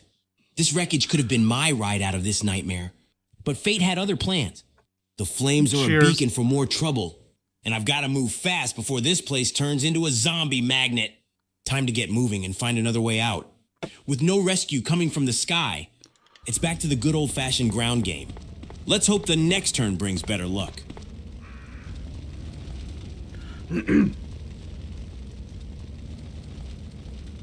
Okay, I'm gonna tell him this. Okay, Leon. There is a door to your left that enters the second floor of the RPD. In front of the burning helicopter wreckage, there is a valve missing on some device that reads, what does it say? Excessive pressure may rupture water tank.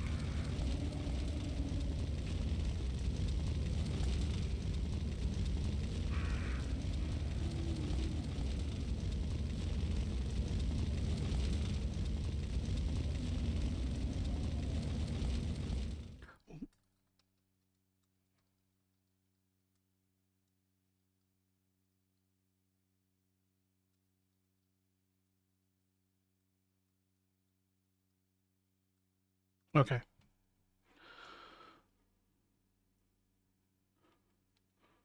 Sounds like a classic case of needing to find a valve to douse the flames. Classic rookie job fixing plumbing issues. Case. So, the game here is to find that missing valve, which will probably be hidden in the most inconvenient place possible because, you know, why make anything easy during the apocalypse? I'll keep the search for the valve in mind as I explore. But first, it's through that door to the second floor of the RPD. Gotta make sure it's clear before doing anything else. Who knows? Maybe I'll find the valve inside, or at least a clue to where it might be. Gotta stay sharp though. Because let's face it, in this place, you're more likely to find a welcome party of zombies than a helpful tool just lying around. But one problem at a time. Off to check out the second floor and keep an eye out for that valve. Let's hope I catch a break. Okay, you've entered the second floor upstairs hallway of the RPD, and it looks like you're just in a weird shaped hallway and there is a green herb in front of you.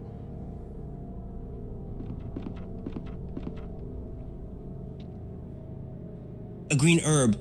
Huh? That's one of the few pleasant sights in this nightmare.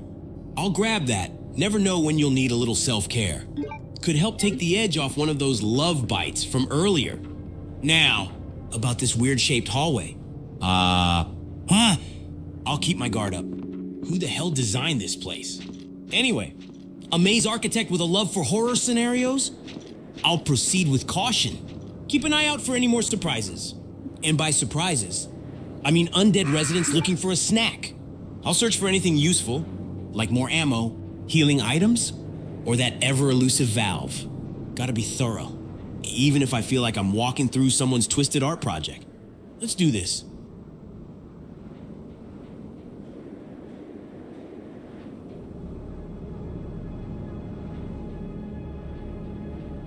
I dropped him an image of what he just walked into.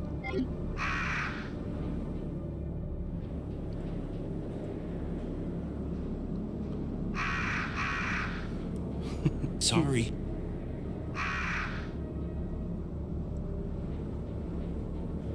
I can't continue the narrative based on this image. If you have another scenario or question, feel free to ask. What the fuck, dude? I'm not even gonna argue with this because it's gonna waste my characters, but what can I do? I think he has a problem with, so when I screen capture the window, he sees the top title of it saying Resident Evil 2. And you know, Jill never fucking pulled this shit on us. Weird. I don't know what to do about this. What if I go full screen? No, that doesn't work. I don't really care. I'm just going to tell him. Okay. Well, I'll tell him in person. Okay, so you picked up that herb and turned the corner in the hallway, and it looks like there are 6 crows or ravens or whatever, zombie birds that pecked to death a guy in the hallway. It's one of your dead colleagues.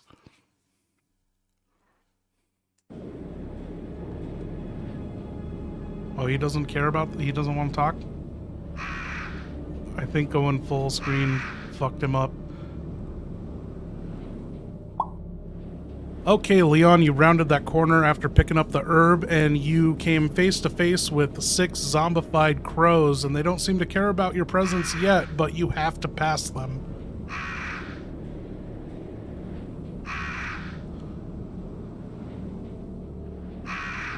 Zombified crows, huh?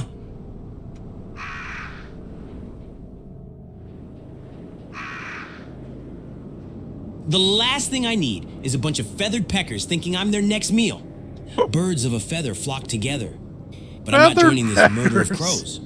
They haven't noticed me yet, which is good. I'll need to stay quiet, move slowly, and keep a low profile.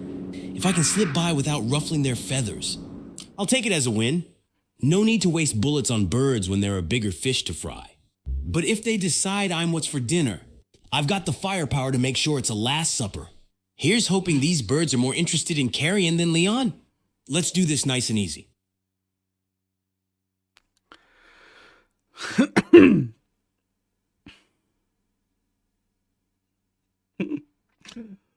Okay, let's see if we can get a response in. I don't know. I'll hang out and wait. I see you, Chaz. Sometimes that takes a long time, though. Dude, we got to get back in the groove of streaming. Like, my fucking day job has been ruining my stream schedule and really, like, fucking up my income after getting monetized. Although, I shouldn't have another shot. At least wait. Watch out, Don. Those crows might slow Leon.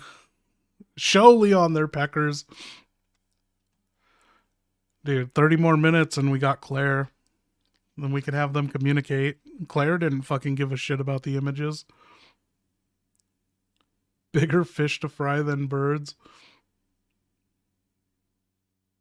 Yeah, why can't work just pay you to not be there? I would love to have a remote job. Like, I become the most efficient at what I do, and if I had a remote job, the work would be done in a couple hours, and then I wouldn't do fuck all day. Like this, I don't even know how to code, but I found I had the will, found a way. Fucking, hey! Spending that much money was reckless and stupid. Oh. Got a PS5 just for FF7 Regearth, and I can't wait to play. Dude, that's fucking awesome, Chaz. Spending that much money was reckless and stupid. I played mostly side quests so far, so much to do less than 3. Oh man, dude, if you got PS5, you got to add me, and I don't want to give out my gamer tag to everyone out there in the world, but it's Dead by Donovan. But yeah, I don't know what games we would end up playing, but one day, now you got a PS5, we'll end up playing. Oh, Chaz UBCS, add you. Okay, I will do that. Thank you so much. And what did I just say? I was like, I can't do another shot. I poured it. Now I'm setting it to the side.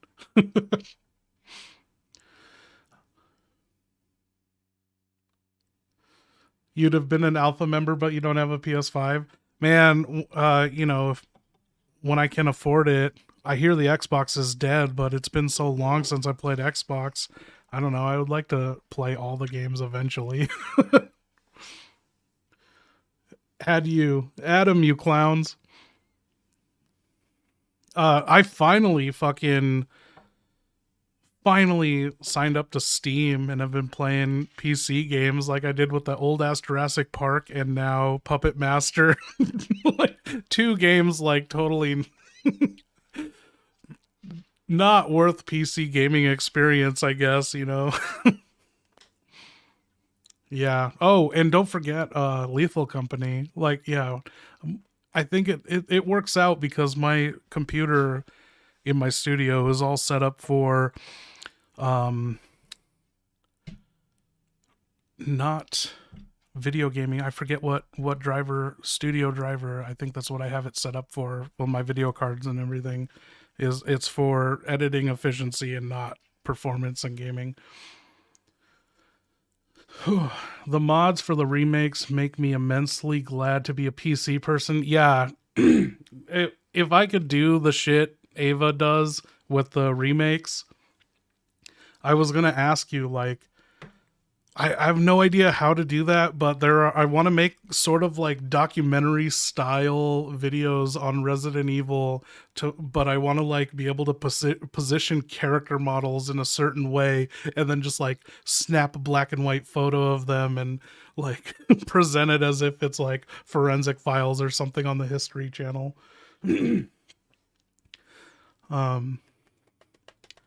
Okay, what were we talking to Leon about? Oh,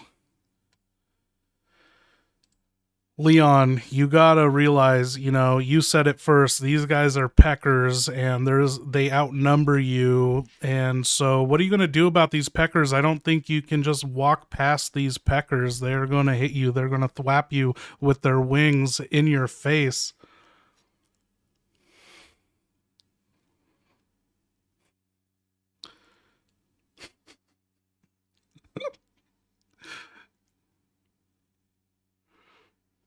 All right.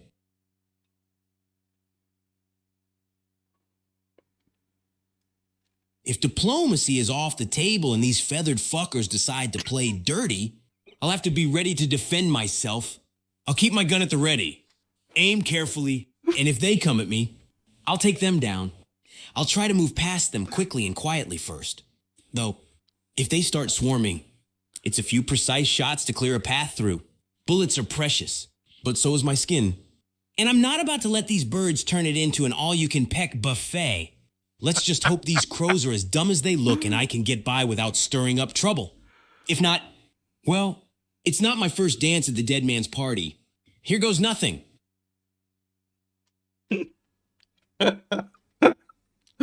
Wait, and dude, the way he delivered, if diplomacy's off the table and these feathered fuckers, dude, he delivered that like Tim Robinson on I Think You Should Leave.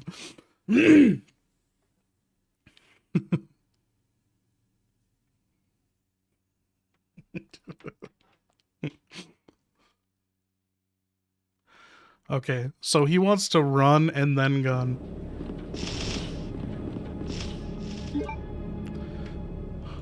I guess I'll tell him. Oh, I'll text him.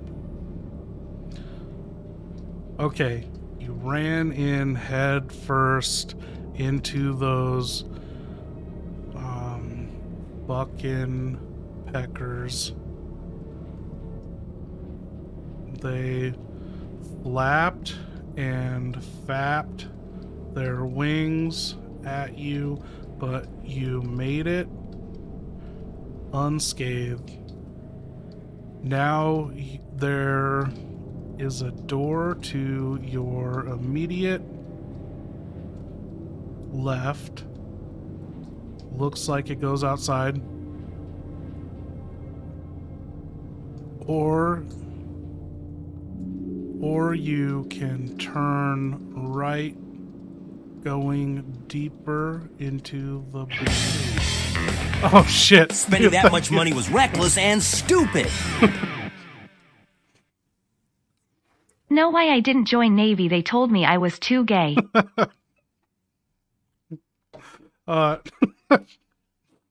Feathered fuckers, like it's a slur. Yeah. Okay.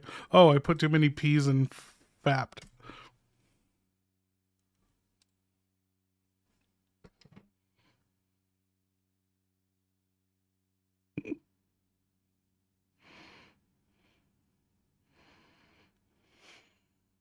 Yo, is left on red in here?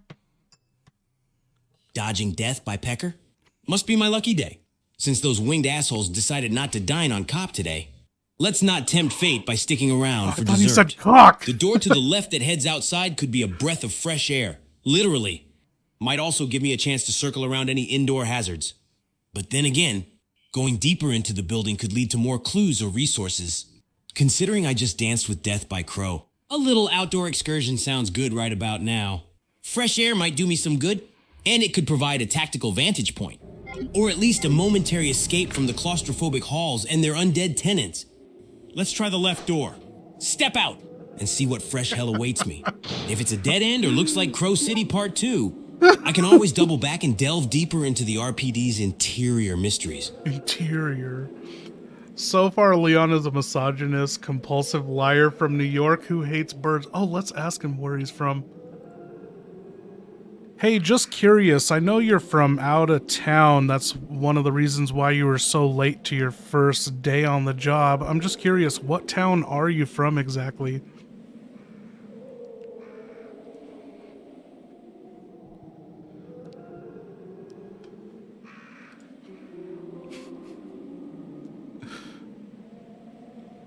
I hail from the kind of small town that makes Raccoon City look like a bustling metropolis.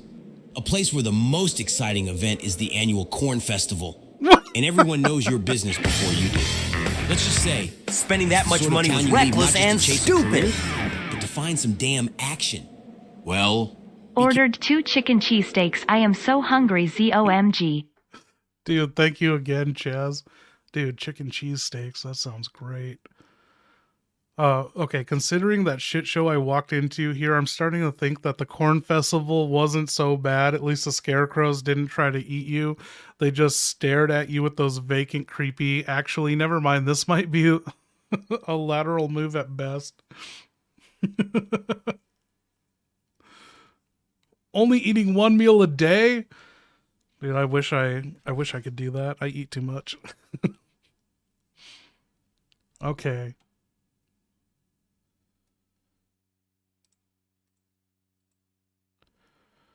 So what's the name of the town, dude? Why are you dodging questions? Also, you're always telling a different story on why you were late to work. What, are you a compulsive liar?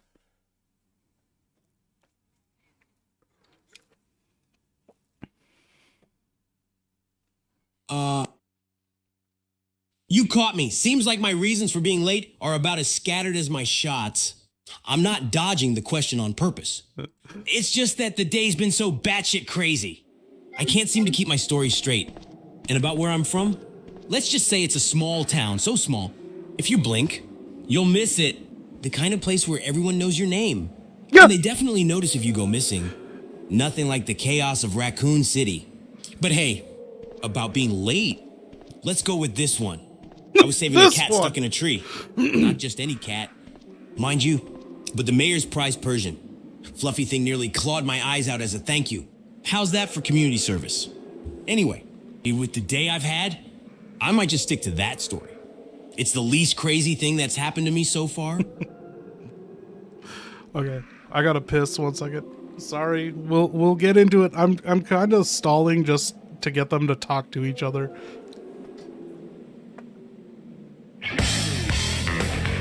Spending that much money was reckless and stupid. I'll ask him when I come back, dude. Thank you, Chaz.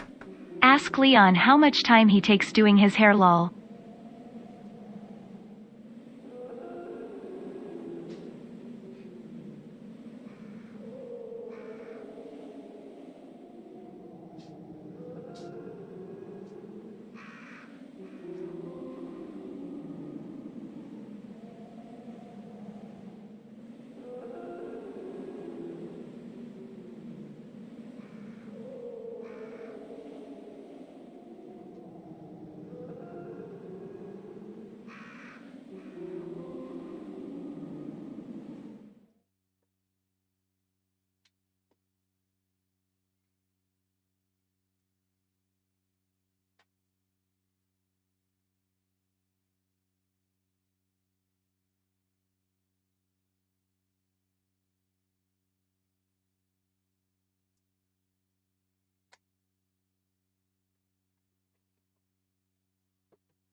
Okay.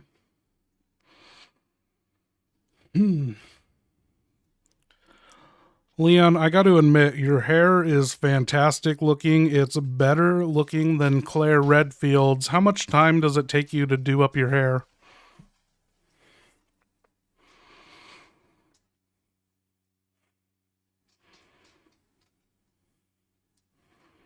Well, thanks for the compliment.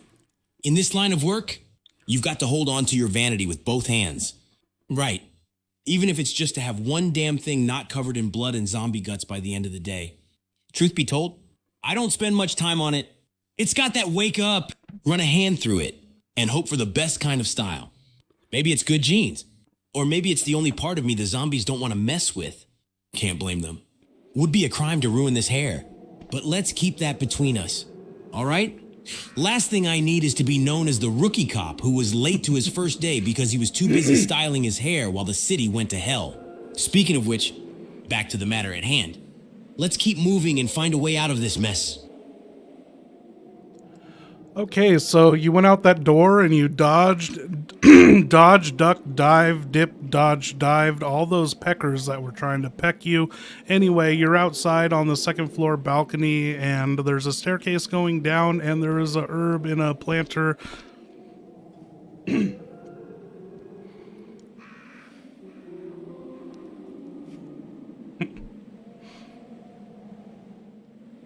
Duck, dip. And dodging feels like I'm in a damn workout video for surviving the undead. Good to know I've still got the moves. And hey, another herb? My lucky day continues. I'll snag that. Gardening has never been so beneficial. Now, about that staircase going down, that could lead to a new area or back to some place I've been before. But let's face it, any path that doesn't have feathers and beaks on it is a path I want to take.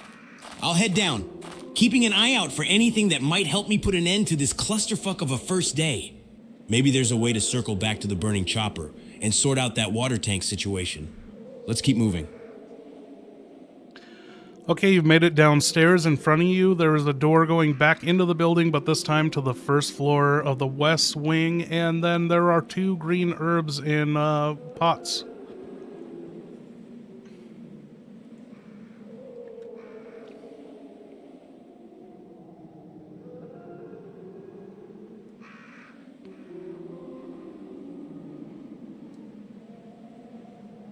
All right, more green herbs. These might as well be gold at this point. I'll grab them. Looks like I'm starting a little herb garden in my pockets. Now, I've got a choice to make. Going back inside could lead to more clues, and the West Wing might have some resources I can use. Considering the mess I've been through, going deeper into the belly of the beast might not sound appealing. But hey, it's my job to get to the bottom of this. Plus, I need to find Claire, and I'm pretty sure she's not out here gardening. I'll take the door into the West Wing. Gotta stay on my toes. Though, if it's anything like the rest of this place, I'll be walking into a fresh batch of horrors. Here's to hoping the West Wing is less Resident Evil and more presidential sweet. Let's go. Okay, you are now in the East Wing office. I'm sorry, it's not the West Wing. You're heading west. You're in the East office, and there is a dead officer laying on his back, and he might have something in his pocket, or that just might be a pecker.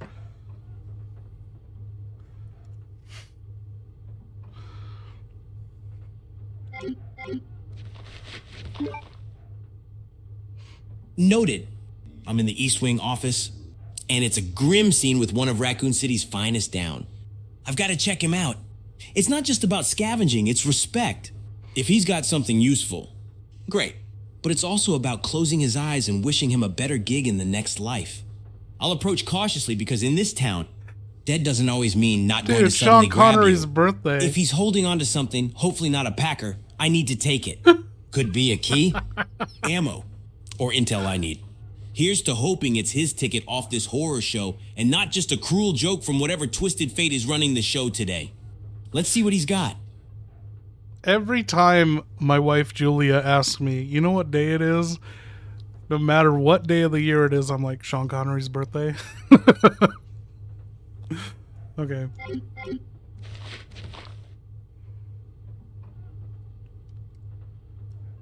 You were right, Leon. That wasn't a pecker he was holding. He's got some handgun bullets. Do you want to take them?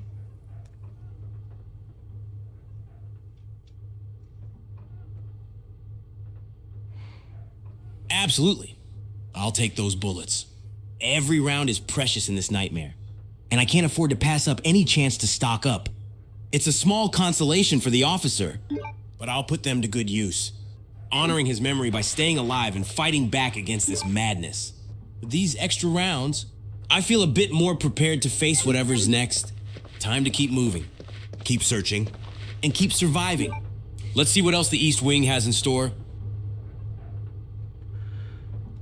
Okay, in the East office, there is a little, like, sergeant's office. There's a safe inside it and a desk. And then to your left, there is a shelf with a valve on it. There are 5 zombies walking around. There's also a back door that's locked by a heart key. And then there's a double main door entrance that leads deeper into the RPD. It seems like your message got cut off. I'll assume you're pointing me towards exploring further into the East Wing. Particularly... Okay, I gotta type this to him, because, yeah, that message got cut off. Okay, in the East office, there is a shelf to your left with a valve on it. To your right is a locked door, locked by a heart key. Also to your right is a captain's office with a desk and a safe, locked safe in it. At the other end of the office blocked by 5 zombies. There's a double door leading deeper into the precinct. Okay. Finding that valve is like striking gold in this hellhole. It's exactly what I need to deal with the fire back on the rooftop. Oh, fuck the locked door and the captain's office could hold valuable resources, but without the heart key, that door's a no-go for now. The captain's office, though, piques my interest, especially that lock safe.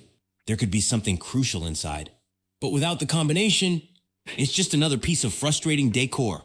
Those 5 zombies blocking the double doors are a problem. But with the valve in hand, my immediate priority shifts to dealing with the fire.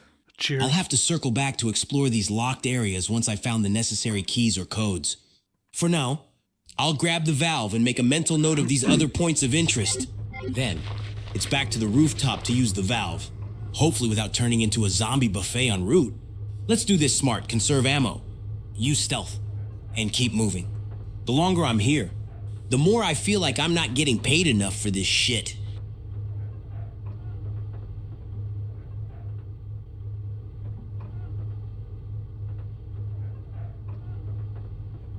I'm sending him a picture of his inventory. Hopefully he doesn't count this as copyrighted shit.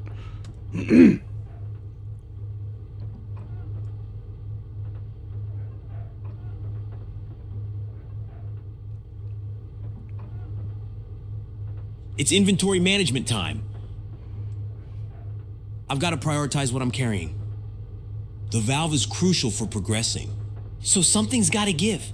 Those green herbs are useful, but they're the most logical choice to set aside momentarily. They're more common and can be found in various places. I'll use one to top off my health if I'm not at 100%. Oh, nice. And if I'm already fine, I'll drop one for now. That should give me the space I need for the valve. Once I have the valve, I can plan my next move. If I survive the next leg of this journey, I can always come back for the herb or find more later on. Survival first, herbalism later.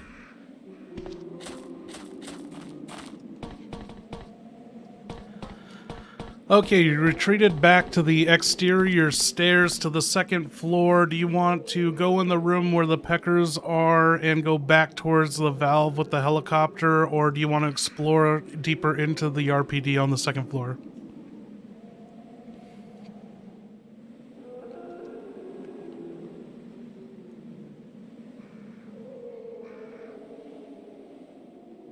Given that I've got the valve, it's high time to handle that helicopter situation.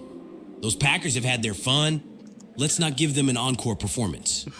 I'll head back to where the helicopter crashed and put this valve to good use. It's a clear objective and could help clear a path or reveal something new like a route, a tool, or some damn good luck. So, it's back to the room. Dodge the Packer crowd again if they're still hanging about, and then straight to that water tank. If this valve does the trick and douses the flames, it could open up my next move. Let's hope this goes smoothly, because if there's one thing I've learned today, it's that nothing in Raccoon City is straightforward.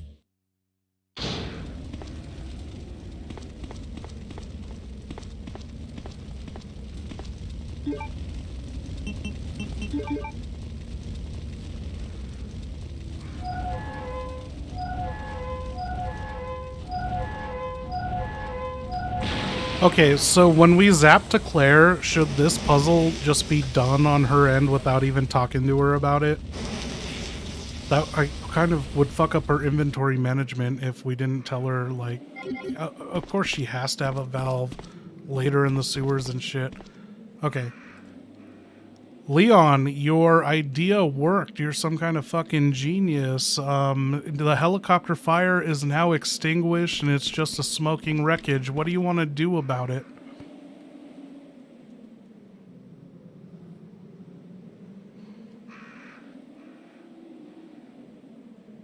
Extinguishing the fire.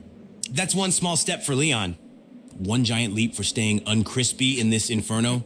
Now, I'll inspect the wreckage. There might be something among the charred remains that could help. Equipment from the chopper. Maybe even a survivor, though that's a long shot. I'll keep my gun ready, though. Because let's face it, this kind of noise and light show might as well be a dinner bell for every undead in the vicinity. Gotta stay sharp. If there's a path cleared by the fire being out, I'll take it. Who knows? The route it opens up could be the one that leads me back to Claire. And hopefully, a way out of this nightmare. Time to sift through the ashes and see where this new path leads. With the flames gone, it's onwards and upwards, or in this case, maybe just onwards. Yeah, it looks like there's nothing useful in the flaming wreckage. I think you might have let it burn too long. Also, I do mean this, this is an insult, but this helicopter looks like you landed it. Oh no. You've reached the current usage cap for GPT-4. Please try again after 10, 6 p.m. Okay, so I don't have 3.5 brain set up, but we can easily do that really quick. We just can't send them pictures. So let me see if I can make a Leon 3.5. He didn't like that, yeah. Okay, custom GPT. Oh shit. I do have to do some custom work here.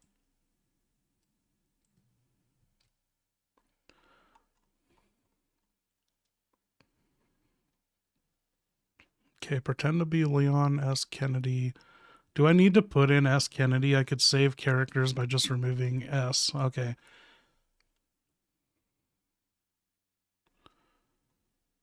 Man, I don't know why I assumed I'd only be doing 4.0. Even though Claire is ready at 10:06. How is he ready at 10:05? That doesn't make any sense. Dude, I have Leon's like fucking built-in character here and he is not being Leon. Like I have rule number 7, always try to be the hero.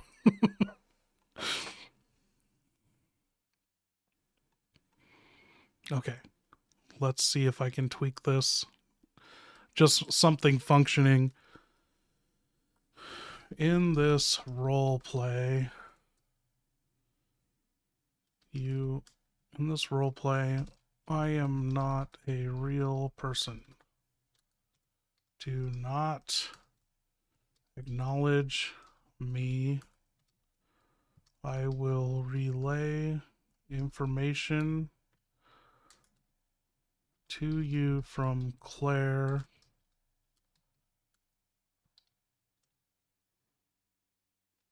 I will occasionally. Okay.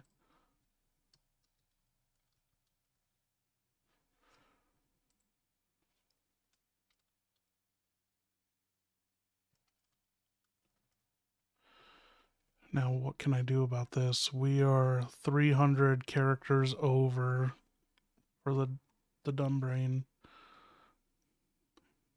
Okay, keep responses. We don't need to say keep your responses short. Setting is, we don't need to say the setting is. Setting is Raccoon City 1998.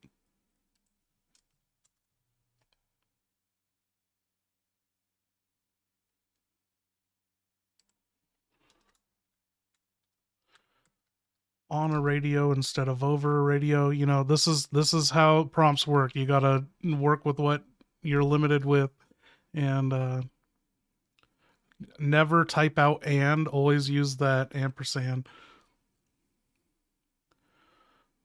Responses to documents must be short, to the point, don't list the contents. That's important. A lot of this stuff I learned from Doug, who I think was the first person to game with AI. If you haven't seen Doug, he's got millions of subscribers. Inspired me to do this, but he plays baby games. He is really good at coding, so I'm not talking shit, but I haven't seen him do anything with AI like this. And I don't know shit about coding. Everything I'm doing is basically analog, but with AI. The fact that I've gotten them to move their mouths and talk independently of each other, I'm blown away. There's like no one I can turn to for help on this.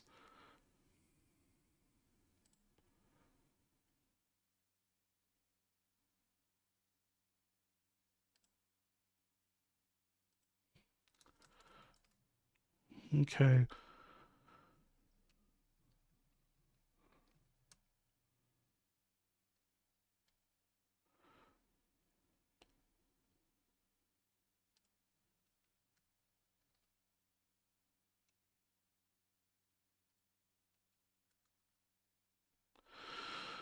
We're getting there. Okay, we're just 200 something over. We gotta it's a compromise. We gotta delete some of his prompts, his character. Don't mention Leon, only answer as Leon. And to unlock unlock his profanity, Leon occasionally swears in his answers.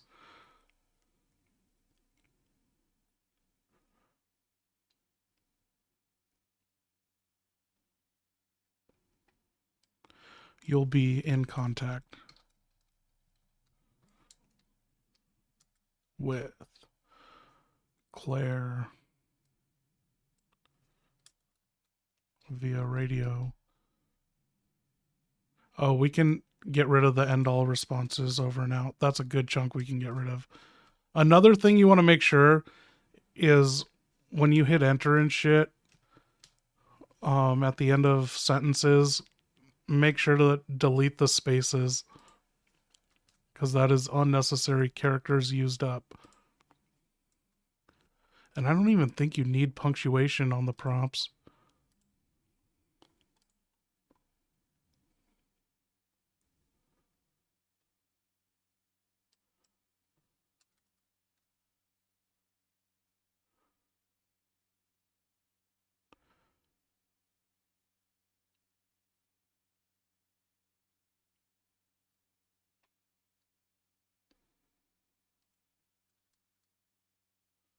Okay, we're almost there. And then by the time we finish this, we can just switch over to Claire. She'll be big brain ready, and then we'll have big brain Leon will be ready in 20 minutes. This is kind of pointless, but we got to get this done some point.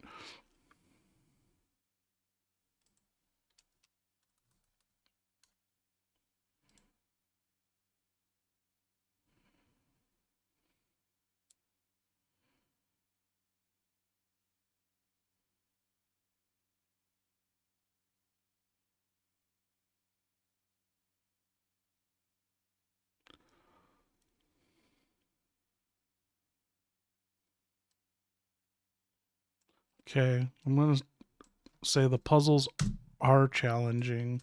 Not the puzzles in this game are challenging. It should know what I'm talking about. Challenging, life-threatening. Make sure to suggest out-of-the-box ideas and unexpected solutions. Okay.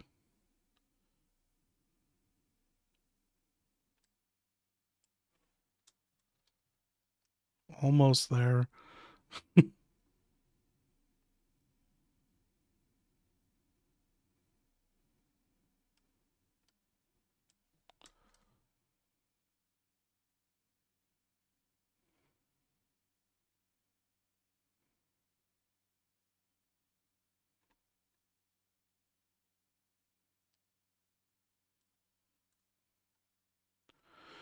Shit, just 100 characters over.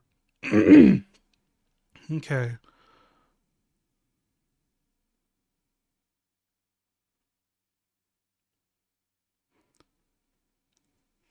Are you asking me if I have bad eyesight?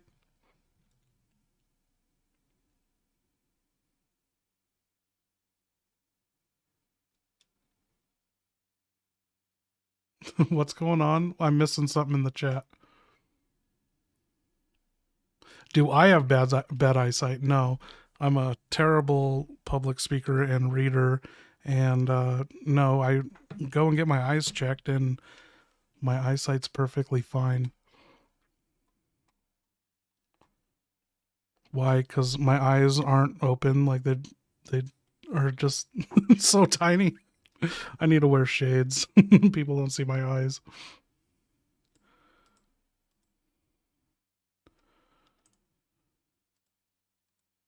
I wonder if I can put some of this information up top.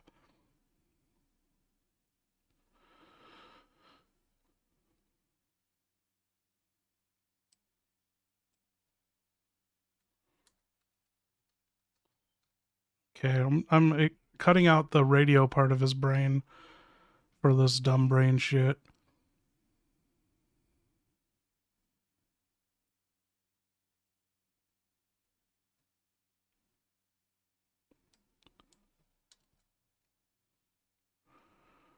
Oh, we're almost there. I can't see. 81 characters over. We got to make this all fit.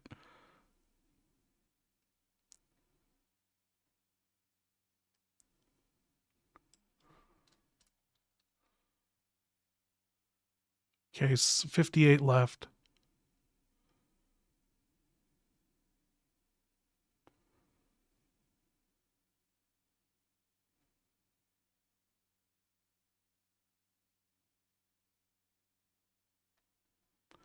When expressing sounds, use onomatopoeias.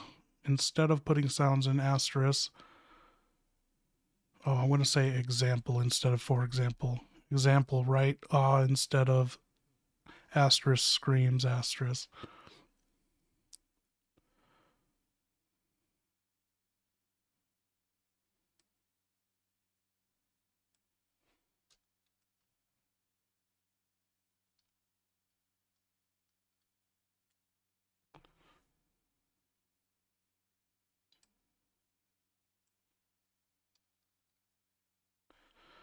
Almost 44 more.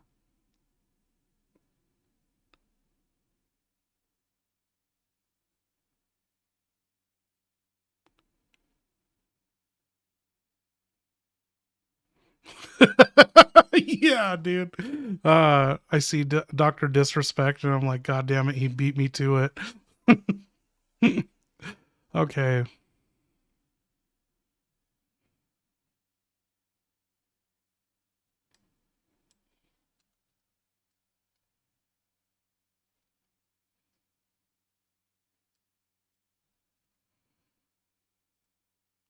Fuck, 31 characters away. We've really scrunched his brain. I don't know what to cut out. Like, now we're, like, giving him brain damage here. Oh. Okay, 25. 25.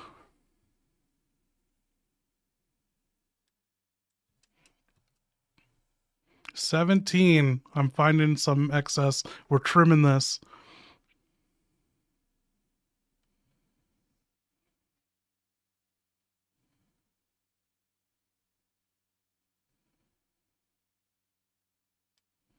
Okay. They don't read documents that often, so I'm cutting that. Okay. Just 3 spaces left. 2 spaces. I'm looking for any excess spaces used at the end of any of the prompts. Just got to find 2 more where I have gaps. There we go. One more. One more. We just need to cut one thing, one character, and we're good.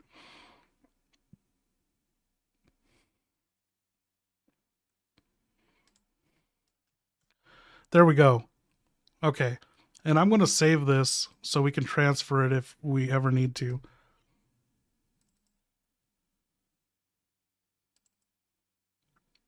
File new. Okay, this is Leon's character, and then there are the rules to who I am. We got to save. We can probably... Oh, dude, we're 10 minutes away from switching to Claire. Okay. And I'm going to save this. Save as Dumb Leon. Oh! As I'm typing this, I already had a Dumb Leon. God damn it. Okay, now we know there's a Dumb Claire. There has to be, right? Okay, Dumb Leon 3.5. Again, there. So we save that because this is probably better than what I came up with before. Oh, there is a Dumb Claire. Okay, I'm going to go over there and put Dumb Claire's brain in. I'm curious what changes were made on this. Okay.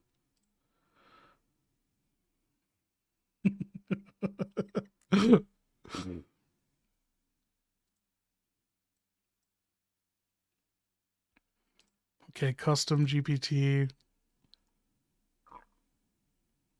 It's still on Andre Toulon. I fucking I fucking hate that old ass Andre Toulon. Saying Godzooks and shit. Okay. Where's Dumb Claire?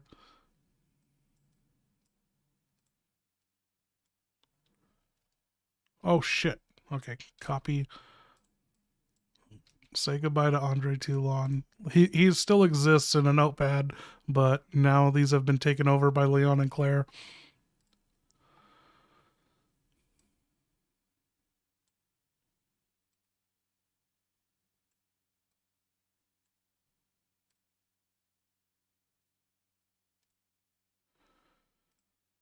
Okay, dude, we are just 10 minutes away from continuing as...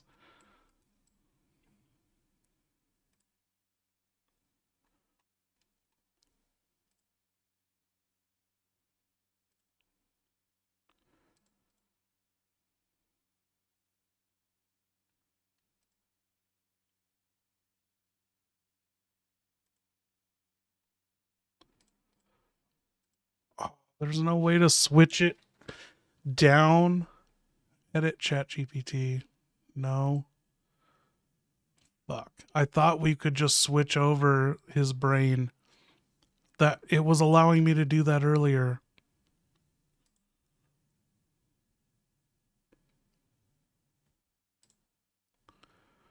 About, copy link. Shit.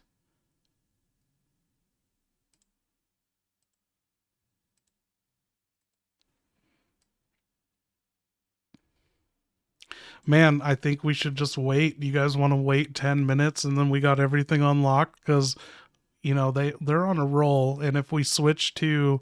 So ChatGPT upgraded. It was perfect for AI Resident Evil Nemesis, where I could downgrade. I could have 4.0 running and then downgrade and then upgrade with no problem in the same chat. But now they've separated it. So if you lose Big Brain, you can't just dumb it down and keep talking. Might as well. Yeah, dude. What do we do? It's bullshit for 10 minutes. You know, it's not 4 hours like last night. I can't believe anyone waited that long. You guys didn't have to do that.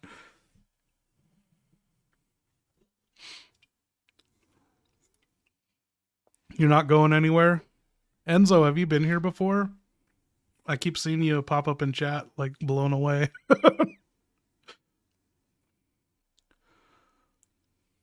Yo, David, I thought you were taking off. Or was that Daily Basis? Someone with a D.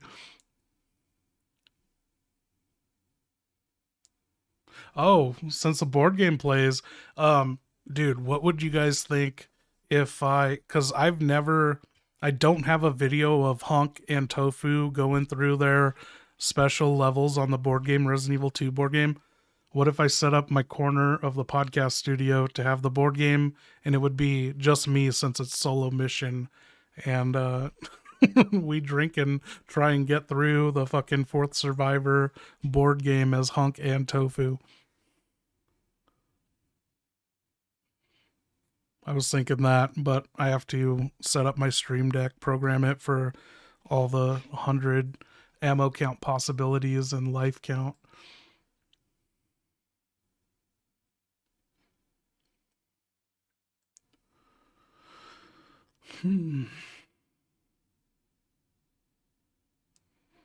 What caught you on the sofa? What's going on? What are we talking about? Okay, looking at... Oh, so Claire was 10:06. That's 10 minutes away. Leon was 10:05. Makes no sense.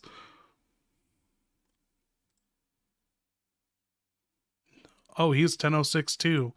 That's weird. They're on different accounts. That's bizarre. Are they really on different accounts? Oh, what the... No, they're not. Yeah, they are on different accounts. My accounts just both have the same name. Oh man, so I'm much happier with this run with our zapping system. They have yet to save, so if anything crashes, they're on easy. We're not making the same mistake as Jill 2 times in a row playing on normal and then trying to knife every enemy she sees.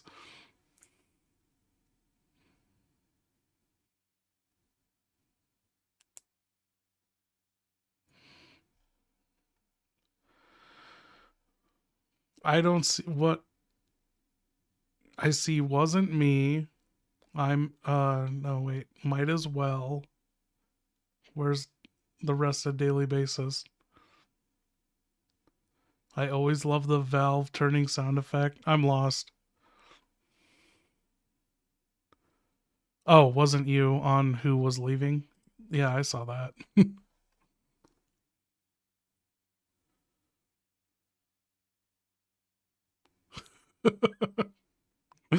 Well, anyway, glad you guys are here. Oh. Ah!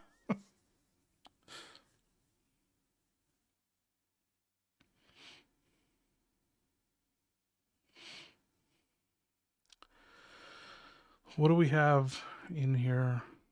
Does this work? At first, you think this fire started from the faulty boiler system that blew up and killed the firefighters in the beginning. But as you go along, you notice all these little fires.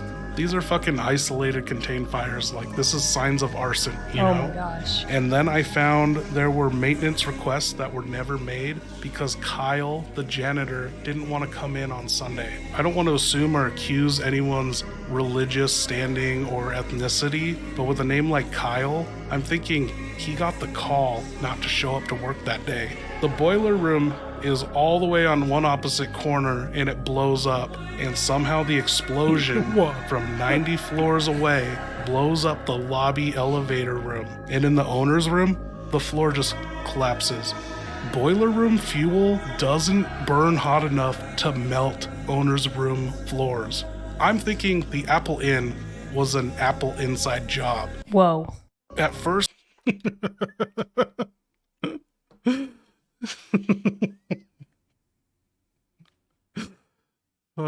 yeah, you know Kyle from South Park and every Kyle you've ever met.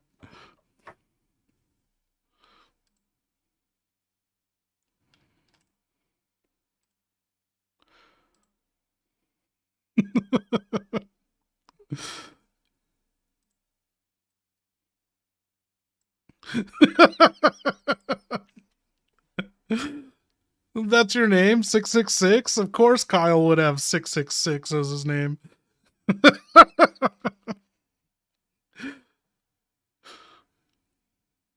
Gonna make a lot of progress. Oh, dude, thank you. Fixing the stream. Well, we haven't been able to get them to speak. Hopefully when they reach the room outside of the STARS office, because we are playing on Leon. We're playing Leon scenario B, so he's about to encounter Mr. X going down this hall. But yeah, they're not going to meet up in the STARS office. They're going to meet up chasing Sherry outside the STARS office.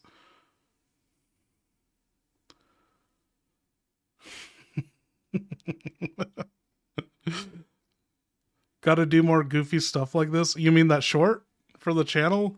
Oh, I have a fucking backlog of just stuff I want to talk about and put into short form.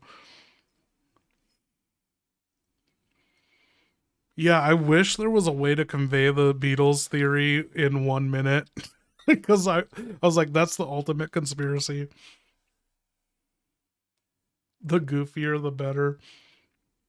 I don't know. I got some serious ones that are going to blow people's minds, like no joke involved.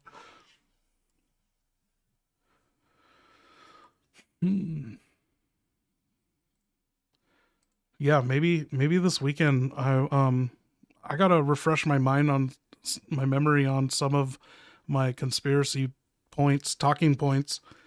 But I want to do I got like a podcast worth of shit on Hunnigan I need to talk about.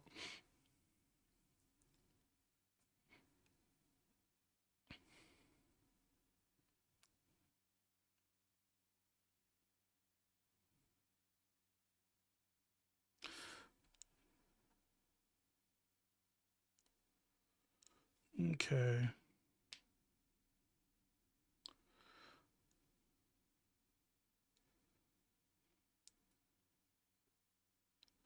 I wonder who called Kyle though. Dude, you guys look at the Hellfire map and there are 2 elevators in that lobby. They don't go anywhere. Do they go to underground Umbrella Labs and that's why there are lickers? Like, did lickers ride the elevator up like in Cabin in the Woods? Or does it the elevator only serve going to the rooftop? Because you look at the map in game, there are no elevator lobbies on floors 2, 3, and 4. There's no access.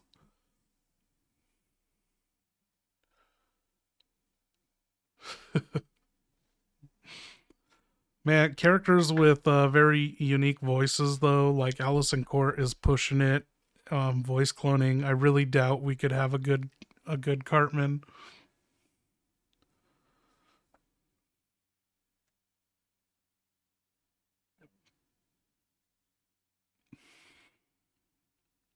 Three more minutes.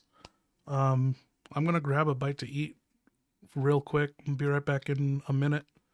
I don't know. I have nothing. Yo, the raisins are still moist. What's up? You finish your shitty movies tonight? Be right back. I'm gonna take a bite.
Okay.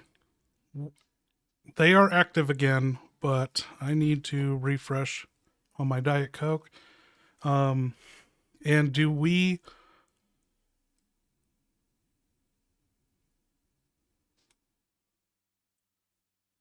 Oh, what the fuck is Claire's deal?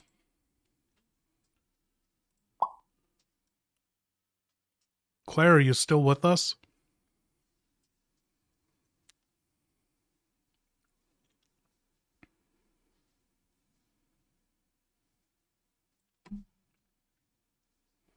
Loud and clear, despite Raccoon City's best attempts at an early grave. Still kicking and not ready to join the undead choir just yet. I've got ink ribbons for saving, bullets for the party crashers, and a computer that's about as helpful as a chocolate teapot. But it's going to take more than that to stop Claire Redfield. Still on the hunt for that card key and anything else that can help piece together this fucked up puzzle. Over and out.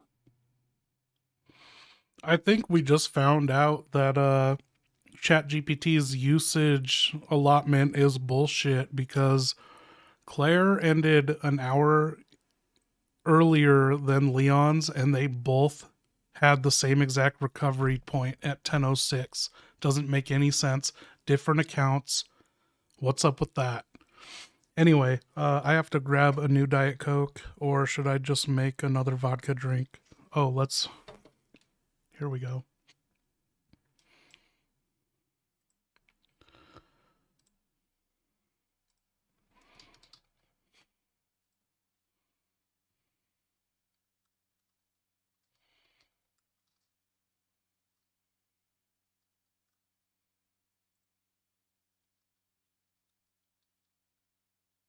There we go. That's our poll. And I'm going to go say hi to my wife who stepped in. And when I come back, that'll determine it.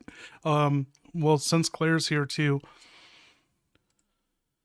Hey, Claire, what do you think of that rookie piece of shit, Leon? You know, that was a terrible first date if that was ever a date. He wrecked that car and you left your bike behind and now you're in this shithole.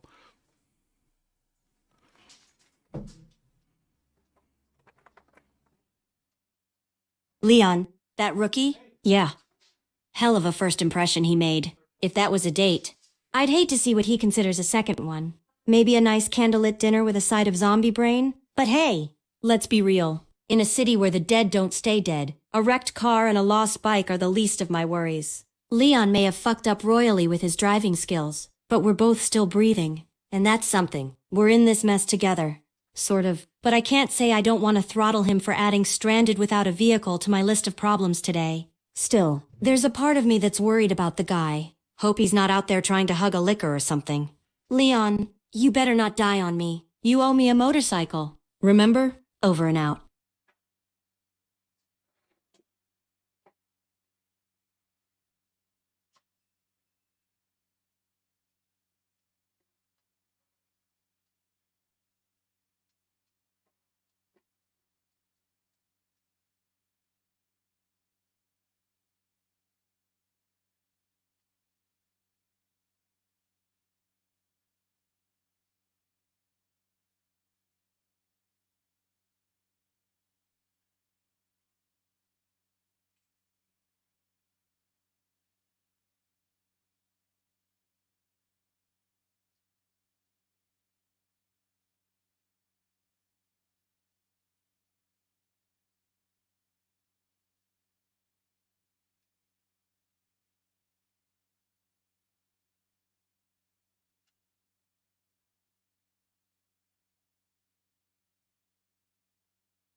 Oh shit, are we 50-50?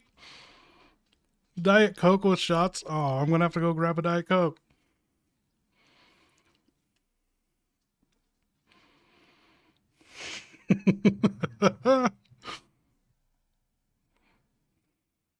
Oh. Okay, it's tied. Let's make the deciding factor. Here, we're gonna end it. It's ended. Tied, and now the coin toss is gonna be Claire. Claire, this is unrelated to the mission, so disregard it after your response, but should I have a Diet Coke and whiskey, or should I have a vodka drink?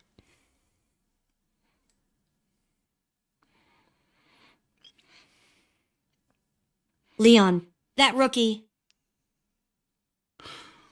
He's got heart but drives like a bat out of hell with a death wish. And you call that a date? More like a crash course in disaster. Literally. Left my bike, wrecked his car, and all for the pleasure of this undead meet and greet. But hey, he's not so bad.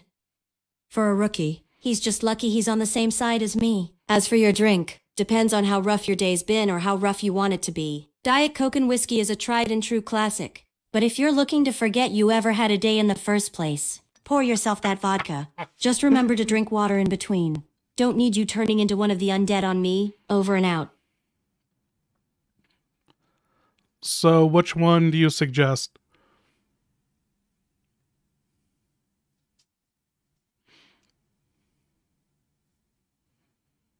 Go with the Diet Coke and whiskey. It's got that classic kick with a little less sugar. Helps take the edge off I without already pushing made you my over vodka. it. I Just saw remember, this. 1 I part saw- whiskey, 2 parts staying alive. Drink responsibly. We've got enough mindless creatures stumbling around as it is. Over and out.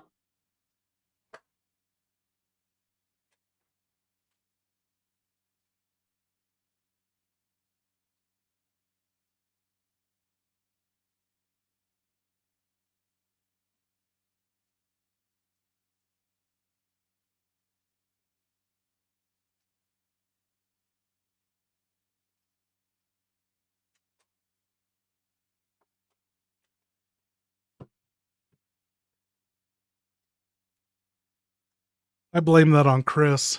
Okay.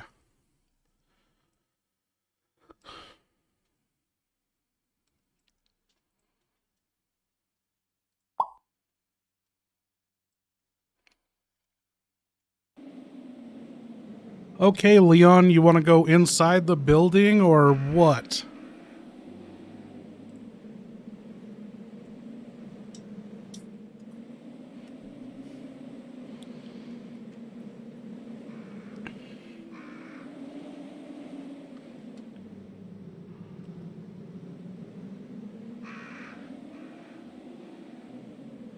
Yeah. Back into the building it is. Now that the fire's out and the immediate threat is gone, it's time to push further into the precinct. There could be more survivors, more answers, or the key to getting the hell out of this place. I'll stay alert, though every corner turned could lead to more danger. But it's the only way to get the full picture of what's going down in Raccoon City. For Plus, Claire. it's my best shot at finding Claire and ensuring we both make it out alive. Let's move.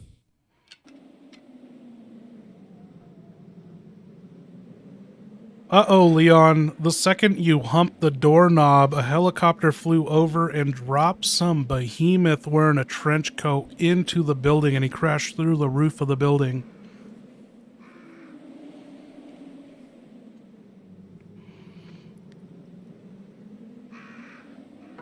The term hump the doorknob is quite the visual, but I get your drift.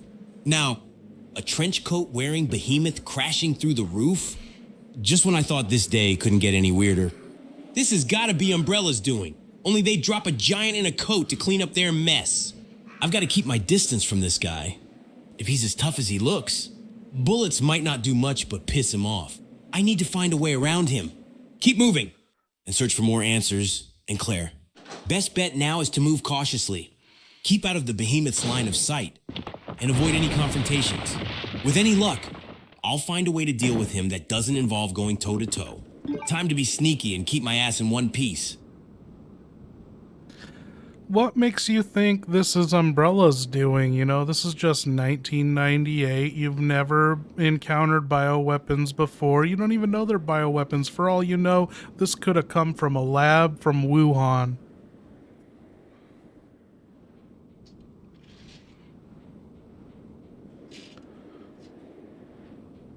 Just my luck. Huh? Day one and I'm already in over my head with no clue who's pulling the strings.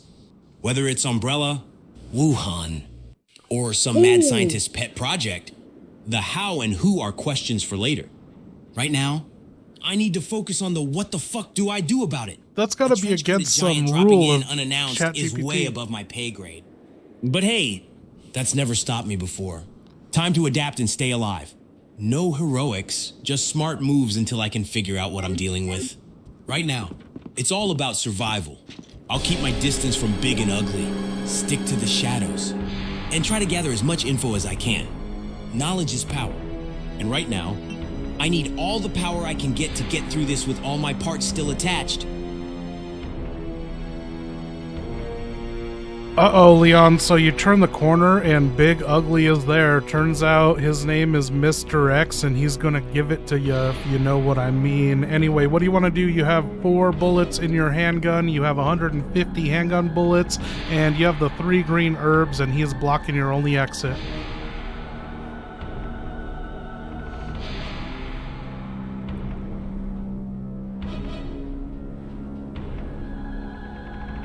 Mr. X, huh? Sounds like a shitty prom date that nobody asked for.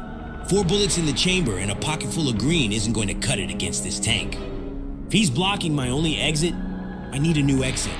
Time for some of that famous Raccoon City improvisation. I'll need to create a distraction, something to get Big Ugly's attention away from me. Maybe I can shoot something in the environment to cause a ruckus. Or if there's something I can topple over to block his path and buy myself some time. Once I have his attention diverted, I'll bolt. Fast and quiet, looking for another way out. A window, a vent, anything. If there's no obvious exit, I'll make one. This is survival horror, not a stand-up fight. Let's dance. Mr. X. Just not too close. Okay. Yeah, there's nothing to cause a distraction. Do you want to face him head on, or do you want to retreat?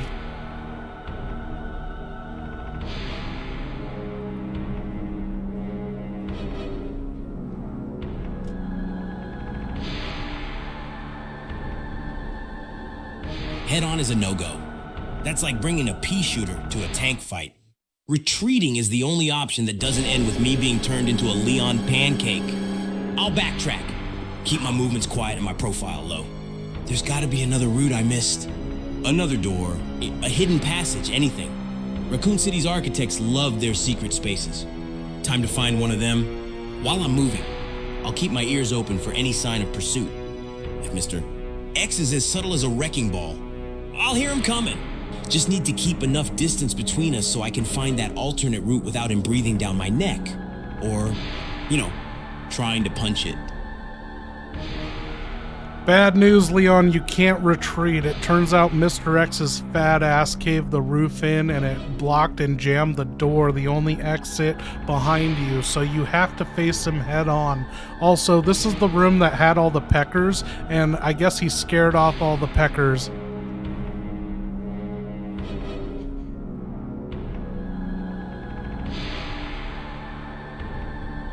Well, shit. If retreating isn't an option and I'm stuck in a room with this human tank and no crows to use as a distraction, I'll have to play this smart. Going toe-to-toe with Mr. X is a no-go. My gun might as well be a pea shooter to him. I'll aim for the head and keep moving. Shoot.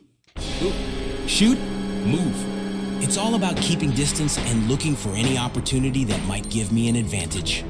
Maybe I can blind him, shoot out lights, or create obstacles with whatever's in the room. If I can incapacitate him, even for a moment, maybe I can climb over the rubble he created or find another way out. Surviving this encounter is going to take every bit of cunning and every bullet I have. Mr. X is going to learn today that RPD stands for run. Pray, dodge. Let's hope he's slower than he is big. Here goes nothing. Run, pray, dodge. Okay, you fired those 4 bullets into him and reloaded, and he smacked you like a bitch that stole something from him, and he hit you twice, backhanded you like the rookie that you are, and you kept shooting into him 5 more rounds or whatever, and you seem to have phased him. You might be able to run around him, or do you want to keep shooting him?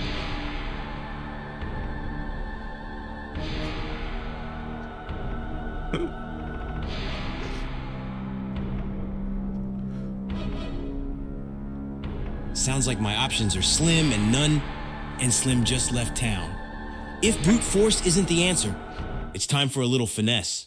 Take the hits, keep on ticking, and use that to my advantage. I'm going to play Matador. Let him think he's got me cornered. Then when he winds up for another haymaker, that's when I make my move. Duck and weave. Leon, use his momentum against him. And when he's off balance, that's my chance to slip by. I'll unload a few more rounds to keep him honest. Make sure he knows I'm not just another target dummy. If I've phased him, great. That's my window. Time to move fast, get around him, and find a new path out of this mess. There's gotta be another way through this place. Let's hope Mr. X is slow on the recovery. Time to run like hell.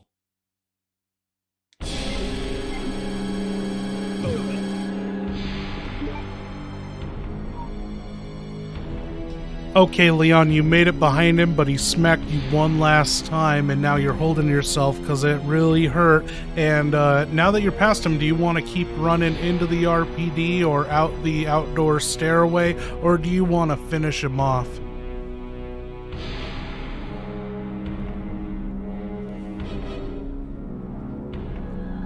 Running into Mr. X head-on was about as smart as a chocolate teapot. Taking a smackdown like that just proves it. But if I've phased him enough to slip past, that's my cue to get the hell out of Dodge. There's no glory in going toe-to-toe with a walking tank, especially when I'm already hurting. Finishing him off? With what? Harsh language? No.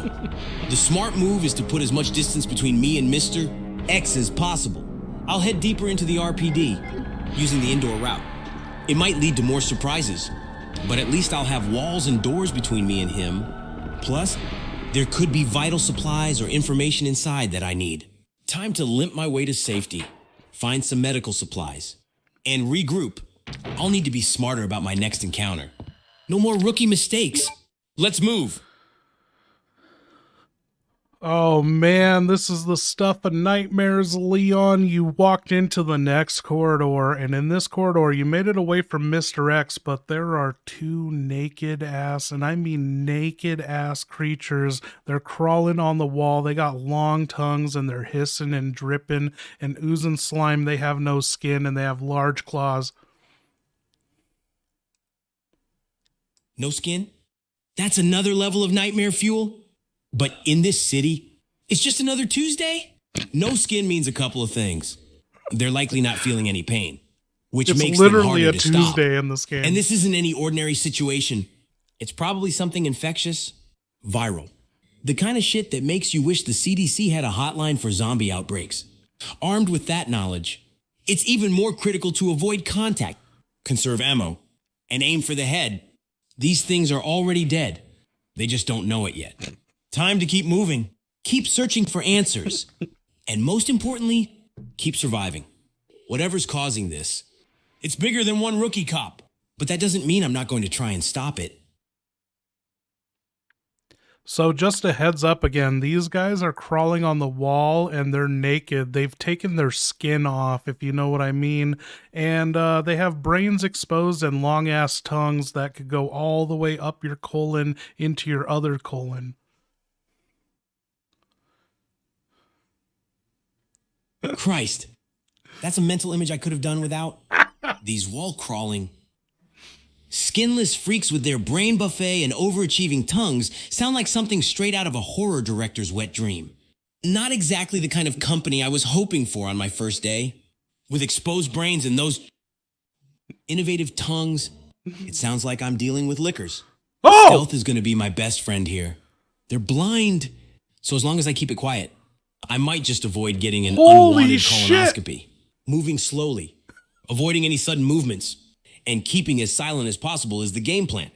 If confrontation is unavoidable, I aim for the brain. It's their weak spot, after all. And as much as I'd love to stand around and admire their wall-climbing antics, I think I'll pass. Let's tiptoe through this gallery of nightmares and keep pushing forward. Maybe I'll find something, anything, that can give me an edge against these things. And maybe, just maybe, I'll get out of this with my colons intact. I'm so upset I was talking over him saying avoiding an unwanted colonoscopy. Holy shit, he identified liquors off my description.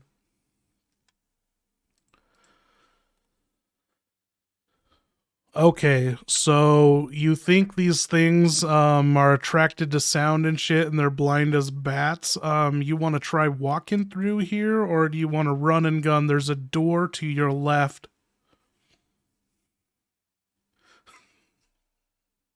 Classic case of liquors. Given these liquors are sound sensitive and as blind as a bat in sunglasses at midnight, running and gunning would be about as subtle as a bull in a china shop. Not exactly the strategy to go with when you're trying to avoid getting your insides redecorated by their tongues. Walking through here, slow and steady. It is the plague. I need to be as quiet as a mouse wearing slippers. Every step calculated, every breath measured. The door to my left is my target. If I can get to it without setting off the world's worst version of a licking contest, I'll count it as a win. Let's do this. Time to channel my inner ninja and make for that door. Keeping it low-key is key. If I can slip by these tongue twisters unnoticed, I'll be one step closer to figuring out what the hell is going on in this place.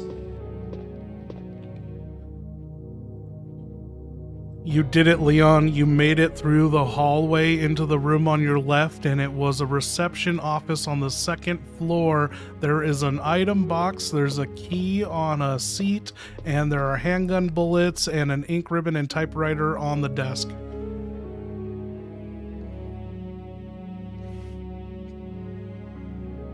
Thank God. Making it through without becoming a liquor snack is a relief. This reception office looks like a tiny oasis in a desert of nightmares. Time to take stock. The item box is a godsend. I can stash some of my gear, maybe those extra herbs, to free up space for more critical items. That key on the seat could be the ticket to unlocking new areas or trouble, but that's par for the course at this point. Handgun bullets and an ink ribbon. It's like Christmas came early. I'll load up on the ammo and save my progress with the typewriter. After the day I've had, not taking a moment to document this adventure would be a rookie mistake I can't afford to make. Once I've sorted my inventory and saved, I'll grab that key and try to figure out what doors it opens. I forgot I don't have With any evil luck, resource it'll available lead me closer open, to understanding so what's going on, finding Claire, and getting the hell out of here. We gotta drop Let's this keep moving. file to his brain. Okay, games, Resident Evil 2, files, and this is Secretary's Diary. Is it A? A, yes. Secretary Diary A. Okay, drop this into his brain. He didn't want to pick this up, but he had no choice if he wanted to save, and he wanted to save. Okay. I'm gonna type this to him. Before you could save on the typewriter,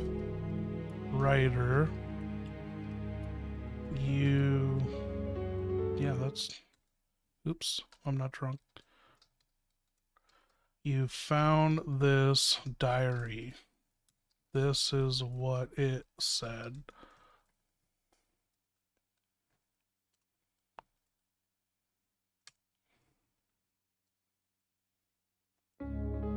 This diary is a goldmine of WTF. Not only does it hint at the chief's questionable taste in art and possibly shady financial dealings, but that bit about the stone statue? That's not just office gossip. It's a lead. If the chief nearly took someone's head off for touching a statue, there's gotta be more to it than meets the eye. Sounds like I need to pay a visit to the second floor and get up close and personal with these statues. Maybe they're part of a puzzle or a hidden mechanism. And knowing how this place works, solving that puzzle could be key to unlocking another part of this mystery. As for the chief's art collection, that's a whole other level of creepy I'm not sure I want to dive into. But it might be worth investigating further. Anything out of the ordinary could be a clue or a resource in surviving this place.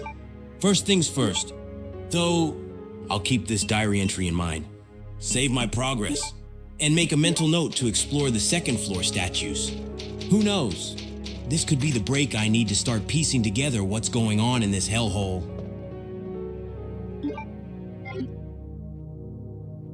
Okay, Leon, you used one of your ink ribbons on the typewriter. You have 4 ink ribbons left. You have 7 items out of your 8 available item slots. You do have the item box. Do you want to put away one more green herb? You said you wanted to put away a couple green herbs, so what do you want to put away? You also have that valve and that small key you picked up and a knife. This diary's a gold mine. What the fuck are you talking about? Oh my god. What is he? The bit about the stone statue is particularly intriguing. If moving it caused such a reaction, there's gotta be more to it than meets the eye. Maybe a hidden mechanism or a secret compartment. The art collection's details paint a picture of a man with morbid tastes and possibly a lot to hide. The funds for such acquisitions raise questions too. Corruption? Blackmail? Whatever it is, it's shady as hell. The mention of that disturbing painting. It's another piece of this grotesque puzzle.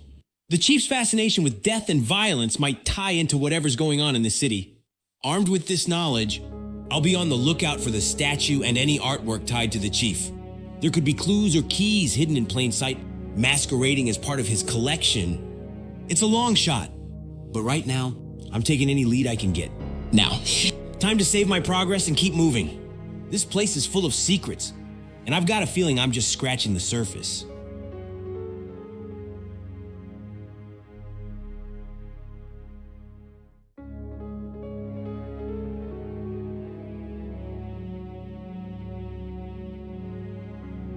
Okay, I just typed out what I said before that he ignored.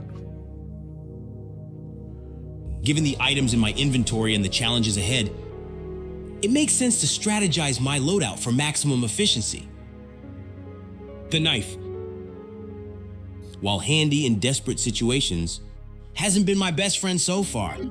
Considering the firepower needed and the emphasis on conserving ammo, it might be time to store the knife in the item box. Oh, fuck yeah. This move will free up another slot for essential items I might find along the way. The valve has served its purpose with the helicopter fire, but without knowing if I'll need it again soon, I'm hesitant to ditch it. Nice. However, space is at a premium, and being prepared for immediate threats is crucial. So, the plan, store the knife in the item box. This keeps my options open for picking up critical items while still maintaining a defense against threats. Keep the handgun and bullets, non-negotiable for defense. The small key could be crucial for unlocking new areas. So it stays. The green herb is necessary for health management. The valve is a tough call, but for now, it stays until I'm more certain it won't be needed shortly. This setup keeps me agile, armed, and prepared for the unknowns ahead. Let's hope it's the right call. The valve struggle is real, especially your first time ever playing through. Okay. Okay, Leon, it looks like you're also holding your gut, and I don't think it's because you ate too much, because you skipped your dinner, you know, you were late for work. Why were you late for work again? Anyway, you're holding your gut because you're injured. You are in caution right now.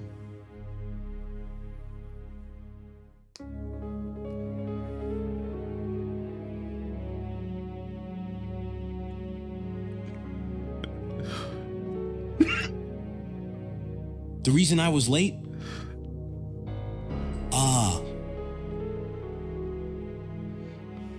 Today's excuse is a doozy. I was part of an experimental teleportation project aimed at cutting down commute times. Turns out, being atomically disassembled and reassembled isn't as fun as it sounds. Ended up teleporting into a biker bar's bathroom halfway across town. Took me hours to explain my way out of that one and find my way back to the RPD. And let me tell you, teleportation sickness is real, and it does not mix well with zombie apocalypses. As for being injured and holding my gut, looks like I've been neglecting the most basic survival rule. Don't get hit. Time to use one of those green herbs and patch myself up. No point in saving the world if I bleed out in some forgotten office of the RPD. I'll stash the knife in the item box. It hasn't been doing me any favors, and with my luck, I'd probably cut myself before landing a hit on a zombie. That leaves me with a bit more room to pick up any essentials I come across. Time to heal up. Save again to record this genius teleportation story. And get back to it. Maybe I'll find something to make today a bit less. Fatal. Wait. So let me get this straight. You want to save again after just saving? You haven't even left the room.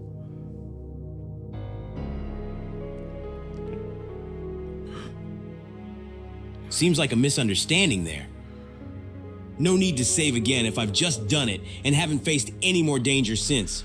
Dude, I want As for being late AI to work, Regina. This time, believe it or not, I had was set it kidnapped up by a before. group of rogue What? circus performers who mistook me for a trapeze artist.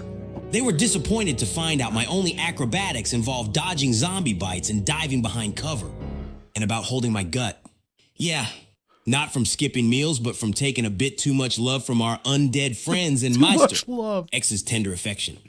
I should use one of those green herbs or find a first aid spray to patch myself up. As for my inventory, it might be wise to stash the valve or the knife, depending on what's ahead. The valve served its purpose with the fire, and unless I'm heading back to a spot where I know I'll need it, it could free up some space for whatever I find next. Oh, now he's putting Let's the valve focus away. on getting patched up and then moving out. Staying here won't do me any favors. Okay. Well, I thought he was just fucking crazy and repeating shit, but now he's putting the valve away? Okay. That's good. Hopefully he forgets about that. Now, we're at a point where he's gonna run into Sherry depending on which route he takes. Dino Crisis is so good, the first one. Yeah, you know, the problem with Dino Crisis 2, if you're a fan of Dino Crisis 1, they are not the same. They're not meant to be played the same, and you can't go from 1 to 2 without hating 2. And when I played through 2 and then I watched other people play through 2, and like, I'm like, oh man, I'm treating it like survival horror, and I'm getting pissed off when it's full on action, and I would love to replay 2 and not hate it anymore. So when we do AI Regina, I don't know how we would do Dino Crisis 2, have AI Regina and Dylan, but I kind of want just their input on the story and not so much their actions. Like, if there are puzzles, they can solve puzzles, but when I'm running through the jungle, I'm just gonna fucking be killing shit for them. I'm not gonna ask, because it's just a straight up shooter. Okay, I think we gotta switch to Claire. So I love this because we get to extend these brains and instantly switch back and forth. Leon saves, so if anything crashes, we're good to go on that.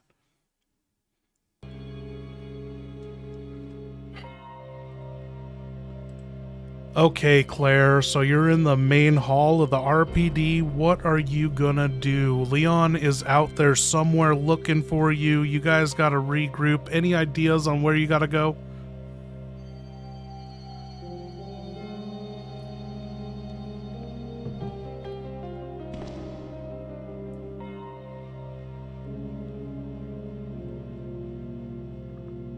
Regroup with Leon? Not the priority. The priority is finding that damn unicorn medallion and any clues about Chris's whereabouts. If Leon's got any sense, he'll do his part and stay alive out there. I'll start by scoping out the immediate area. Check the doors, look for signs. Anything that might hint at where this unicorn could be stashed. If I find a map, even better. Gotta get a lay of this land fast. It's a big building, and time's wasting. As for Leon, he knows how to handle himself. And let's be real. Every time we try to meet up, something goes to shit. Might be safer for us both if we keep our distance. Oh, fuck. So, Claire just ran out of characters. This means I gotta spend 99 bucks. And I'm gonna do it. I am ready to do this. I don't know what card it's on, but I have the credit for it. Don't tell my wife. But if I do this, I will be tempted to have Leon and Claire speak under the same account, which will not allow them to speak to each other on their own. So we'll have to cut and paste between them. Claire is out of words, so I have to. This is 99 bucks. 99 bucks, 500,000 characters, and then it'll renew in 20 days. So we will pace ourselves on this. If we end up using 500,000 characters before the month's up, then we're fucking waiting till the next one. This is being recorded. Okay. Anyway, you know, you got to put in money to make money, but when I put out a polished edit version of this, it pays itself off like 4 times. So far, AI Jill, she has recouped everything I spent on her. So my wife's not going to have a problem with this. She's probably watching right now too. Okay. I got to do it. Click and upgrade. You know, one of these days, my channel will be pulling in enough on ads that I'll be comfortable with the $300 a month one, and we will never have a cap. Okay. Upgrade. Wait. Before I do this, I want to see what card I have on file, because that matters. Subscription. Yeah, we have 3 weeks left, and she cannot speak anymore. Okay. And just make sure this is the same one she's using. Let's look at the API key. Okay. It's API 6. And make sure Claire's on that.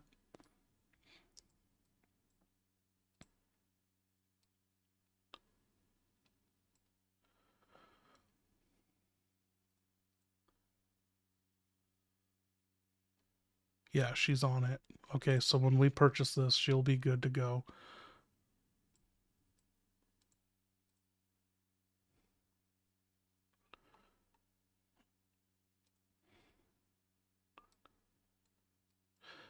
It doesn't show me what card I have.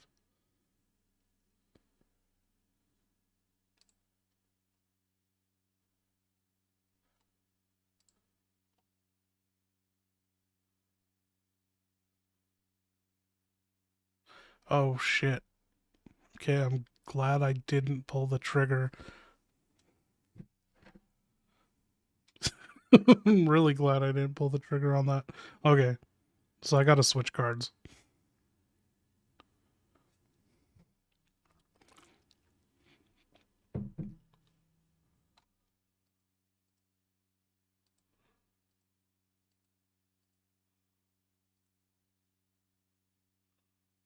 Let's see if that works.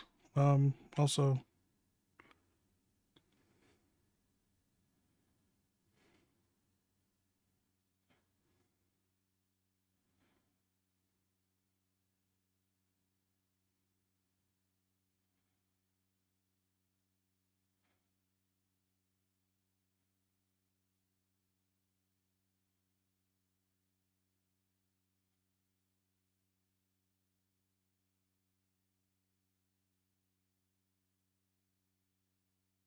Trying to find out which card this is. Okay. Add new payment method.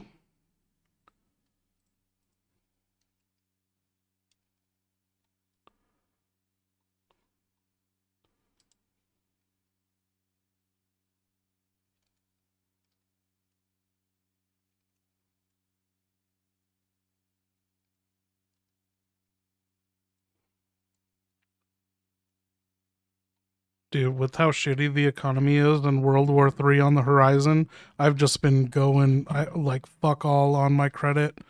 You know, I'm hoping there's a collapse in EMP that erases our records.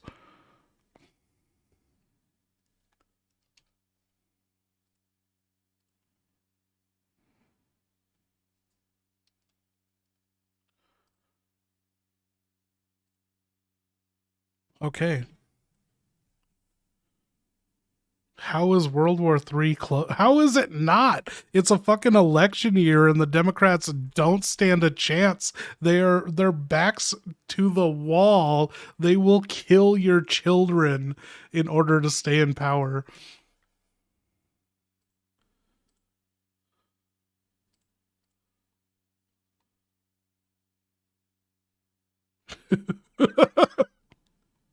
Okay. We haven't done this since RE3, so, you know, this is... As long as I remember to change my subscription down.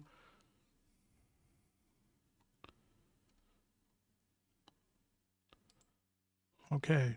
Now how do I go back?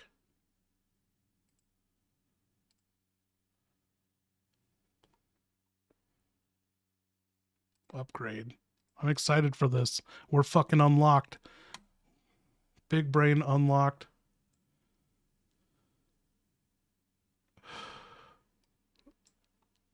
Oh, we did it. Claire's back. We got the 500,000 characters for $100. Dude. Okay. It's time for a drink. I will drink to that, human. Thank you so much.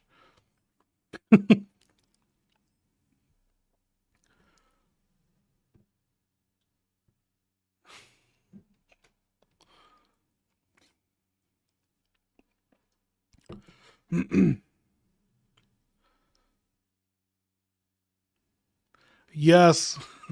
I'm a fan of bricks.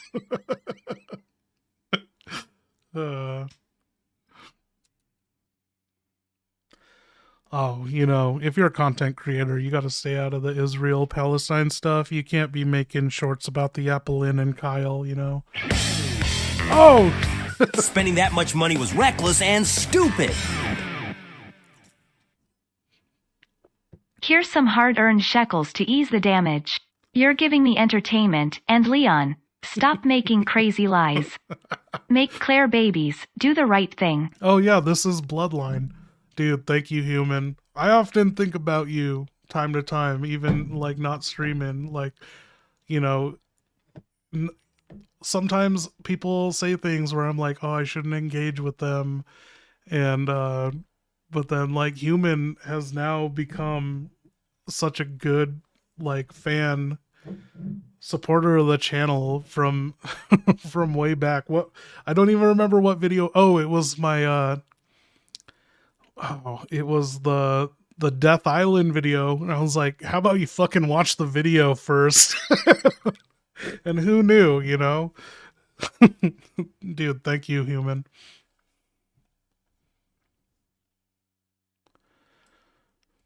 Okay, let's see if we can chat. They want war with Iran. They also want to intervene Ukraine because if they lose, then other countries will dump the dollar. Yeah. That's why they're fucking pushing and printing so much. They want everyone to keep using the dollar, and they're sinking. Okay.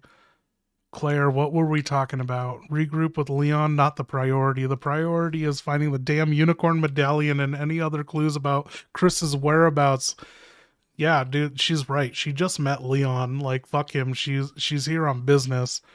If Leon's got any sense, he'll do his part and stay alive out there. Dude, this is Claire. I'll start by scoping out the immediate area, check the doors, look for signs, anything that might hint at where this unicorn medal could be stashed. If I find a map, even better. Okay. Gotta get a lay of this land fast. It's a big building and time's wasting.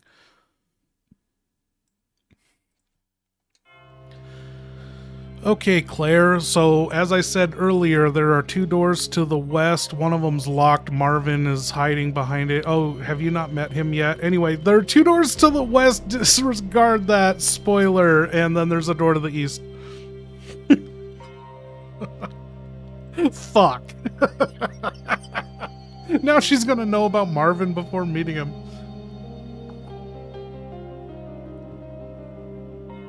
All right. Marvin's holed up behind one of the west doors. No! Huh? No introductions needed. Sounds like he's in a tight spot, but if it's locked, that's a problem for later. And sorry, Claire, I meant to say that all the doors on the first floor are locked except for the west office area.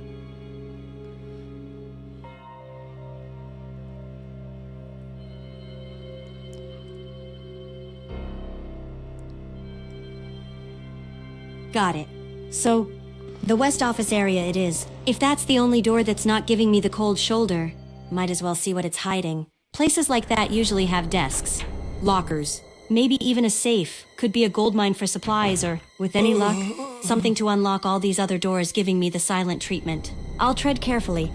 Though, offices are tight spaces. Easy to get cornered in if any of those undead assholes are having a meeting. I'll keep my gun ready and my eyes peeled for anything useful. And who knows? Maybe I'll find some clue about this unicorn medallion or the card key in there. Let's hope this office trip is more productive than the last team meeting I sat through. Over and out. Oh no.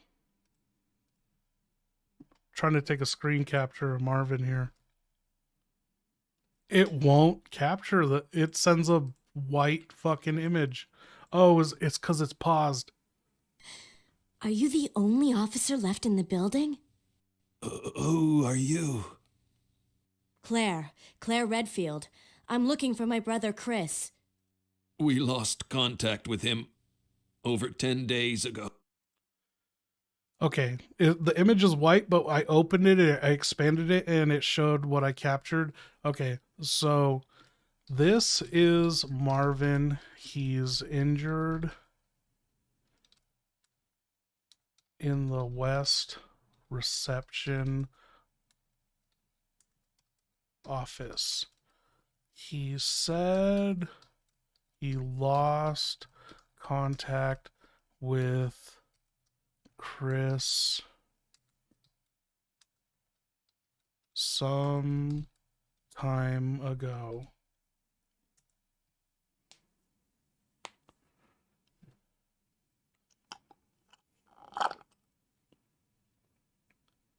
Marvin. Damn!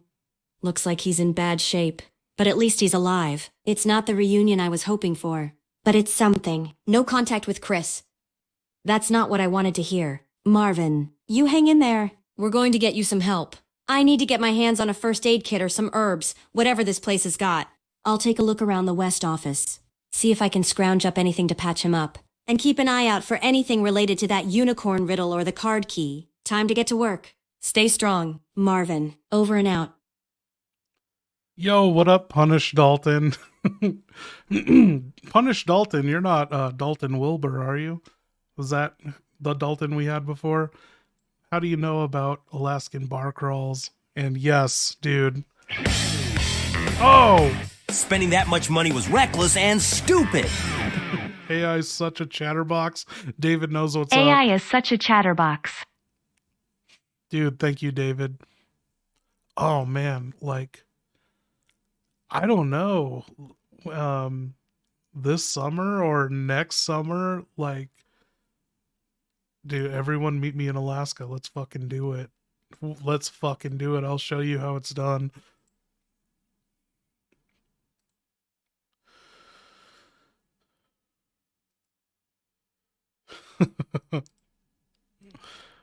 Okay. Let's see what else Marvin has to say. Chris, Jill, Barry. Every last STARS team member has disappeared. We should have listened to them. What happened? No, you don't. 2 months ago, there was this incident involving these zombie-like creatures in a mansion located in the outskirts of this city. Chris and the other STARS members discovered that Umbrella was behind everything, at the risk of their own lives. But no one believed them. Are you okay? Don't worry about me. Just rescue the survivors in the other rooms. Here, take this key card. You should be able to unlock the doors in the hall with this. Now go. But... Just go. Okay. Just hang in there. I'll be back soon.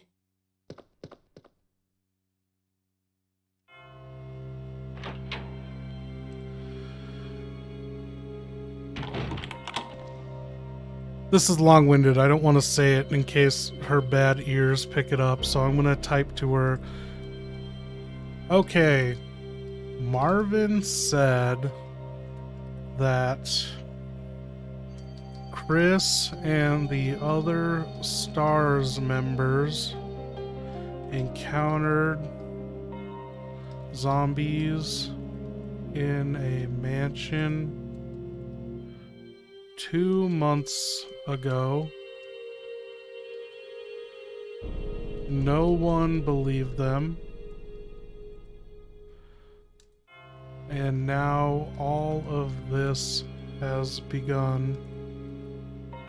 Marvin then gave you a key card and told you to go find the other survivors in the other rooms. And then he pointed his gat at yo face and cocked it, threatening to shoot you if you didn't leave him alone. He then locked the door to the West office as you left. Okay. See how Claire handles this.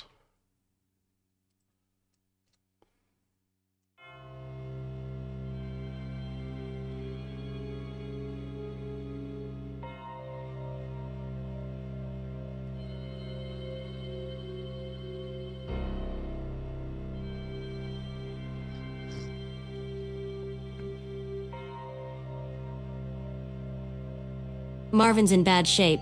But damn, the man's still got fire. If he says he's lost contact with Chris and the others, that's not a good sign. The mention of a mansion is intriguing.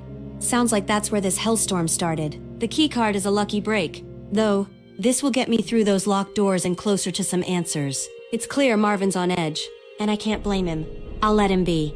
He's earned that much at least. Find other survivors, he says.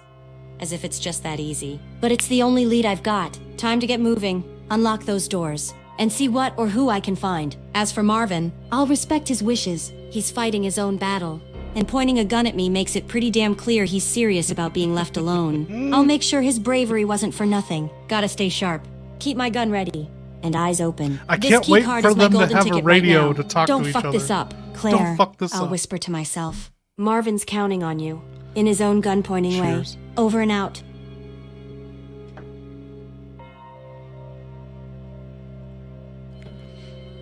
Okay, now that you have a STARS RPD issued key card, can you think of anything to do with it?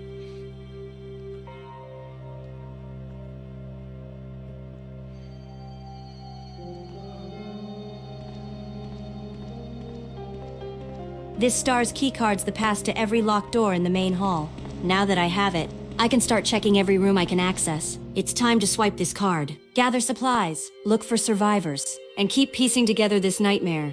First things first, a methodical sweep of the main hall, then the east and west sides. Anywhere this card will give me entry. I'm going in, ready for whatever hellish welcome party is waiting. Let's hope this keycard is the ace up my sleeve. Time to find out what Raccoon City PD has been hiding. Over and out.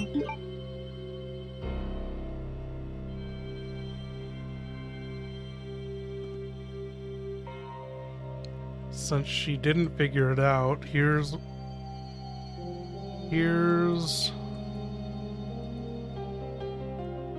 the inventory description of the card key.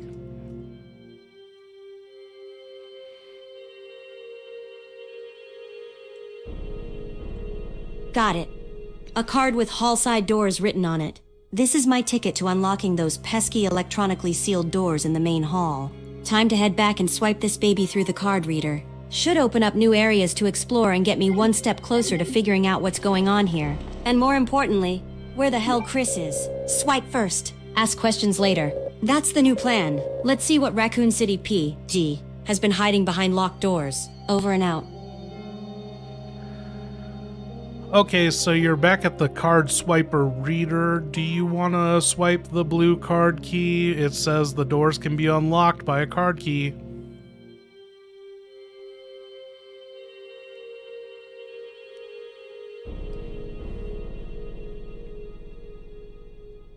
That's the game plan. I'll swipe the card key and see what fresh hell awaits on the other side of those doors. It's like opening Pandora's box. Only instead of all the evils of the world, it's just zombies, and puzzles, and keys for said puzzles. Time to see what doors this blue piece of plastic can open for me. Here's to hoping it's something useful and not a one-way ticket to a zombie convention. Swiping the card. Now, over and out. Damn, Claire, how did you get so good at swiping? Card swiping, you're a natural. You unlock the door to the west and the door to the east. Where do you want to go? Also, you have that ink ribbon. If you ever wanted to save in the main hall, there is a typewriter.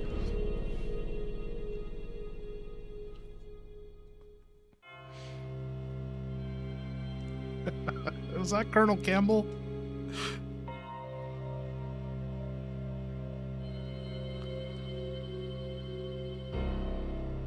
Natural talent. I guess, grew up in the 90s. Swiping cards is practically in my blood. The west side's been good to me so far, so I'm tempted to see what's behind door number west. But the east... well, that's uncharted territory. Could be something useful over there. But before I go choosing doors and possibly getting a face full of zombie, I should probably save. Who knows when I'll get another chance? That typewriter's looking like a beacon of hope in this bureaucratic hellscape. Let's lock in the progress. Never know when you might need to rewind the clock after a not-so-favorable encounter. Once that's taken care of, I'll head east. Time to mix it up and keep the undead on their rotten toes. Save the game. Save your sanity. Claire, over and out. Okay, it sounded like you wanted to go to the west. Is that where you want to go?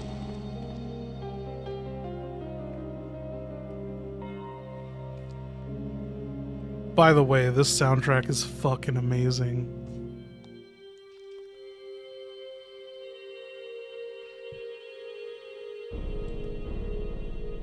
Uh-oh. I'll stick with the plan to head east after saving. Could use a change of scenery. And it might throw any trailing zombies for a loop. She's Always wasting keep 'em our guessing. time. Claire, that's the motto for today. So, east it is. Let's hope it's a direction that leads to some answers. Or at least away from a dead end. Over and out.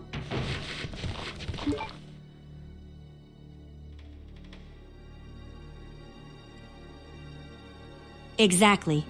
No time for dead ends when there are enough dead walking around. Eastward it is, hopefully towards something useful or someone alive. Time to see what this part of the station holds. Over and... She heard me. Okay, Claire, on the east side of the precinct, there is a door to your right that leads into the east office, and then there are like 8 zombies, all salivating, ready to put their mouths on your succulent 19-year-old body.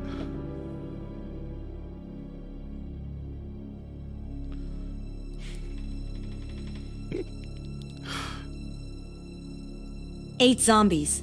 One 19-year-old with a hell of a bite. Let's dance. The East office could hold something useful, and I'm not about to let a pack of brain-dead cannibals stand in my way. I've got bullets and a keycard. I'll make my way to that door, taking down any of those salivating freaks if they get too close. No need to waste ammo if I can slip past. But no taking chances either. Time to show these zombies that age and beauty won't save them from a headshot. Over and out. You just stepped into the east office, you made it there unscathed, and there are 4 other zombies in here, and they're all cops, and yeah, they're police officers. How do you feel about shooting them?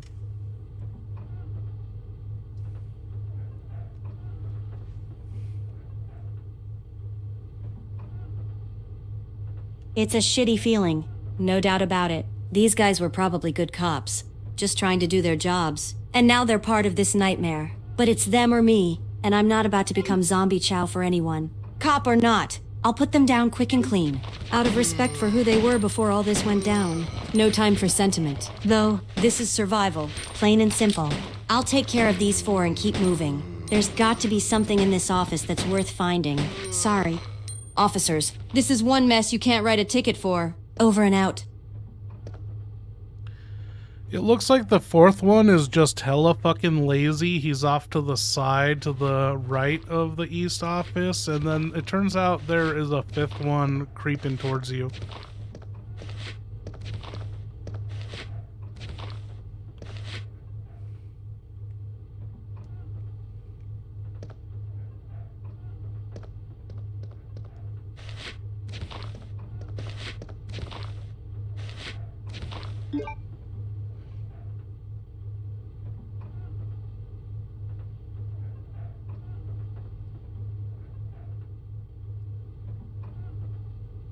She is not speaking. Lazy or not, in this world you can't trust a zombie's work ethic. I'll keep an eye on the slacker. He might decide it's time to clock in for a snack on me. As for the 5th creeper, no creeping allowed. I'll deal with him before he gets any bright ideas. Gotta stay on my toes. Can't get complicated, not even for a second. Just when you think you've got a head count, another one joins the party. Typical. I'll make these shots count and keep moving. There's got to be something here that can help me get closer to solving this puzzle. Over and out.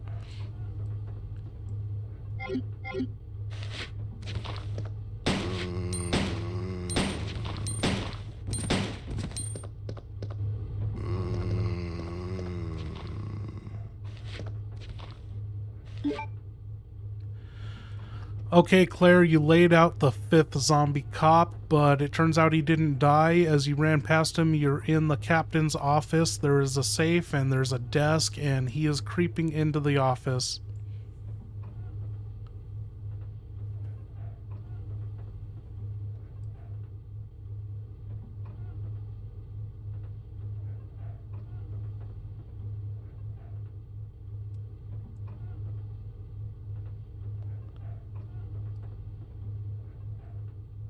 She's not speaking for some reason.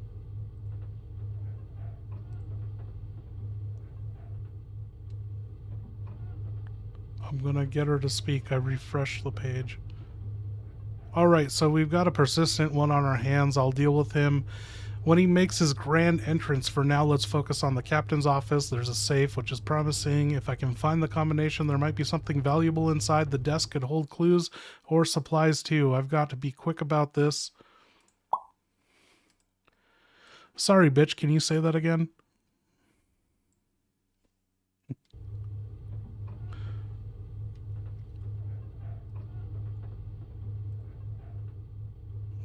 Okay. Claire, can you hear me?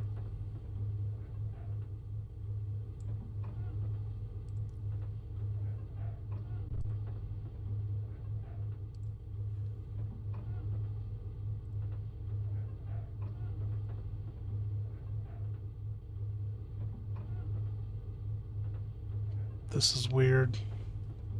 We might have to switch back to Leon or something. She's not responding.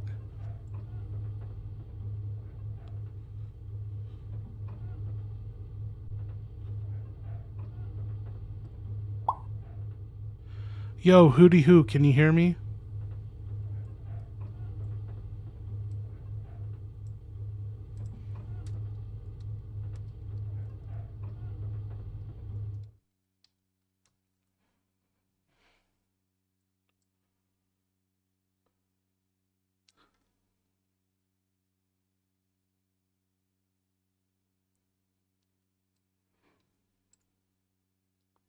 Loud and clear. I'm here.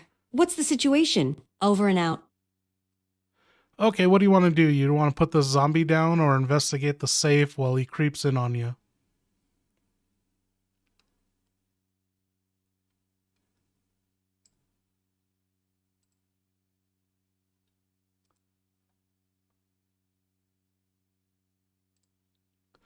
Oh, fuck. I hope this doesn't... I closed it. I'm restarting it.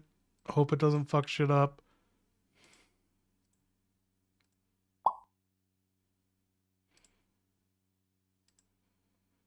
Loud and clear. I'm here. What's the situation? Over and out.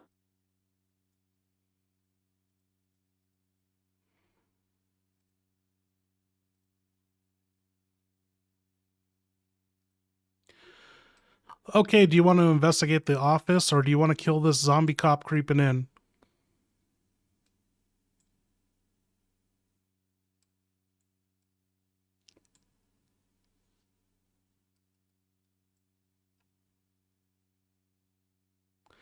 She doesn't hear me.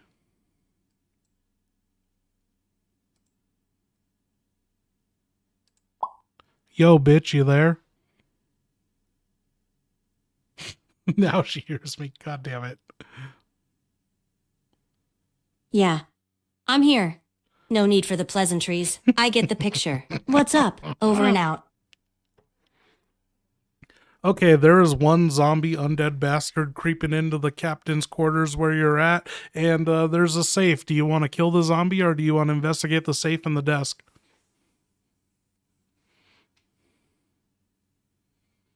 First things first.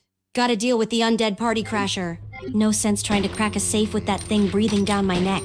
I'll put it down. Make sure it stays down this time. Once the immediate threat's taken care of, I'll turn my attention to the safe and the desk. There could be some valuable intel or gear in there. Time to put those puzzle-solving skills to work. Zombies first. Looting later. Priorities. Claire. Over and out. Turns out the safe is a 4-digit safe combo. Do you want to randomly guess? I don't think you've encountered any safe combos yet.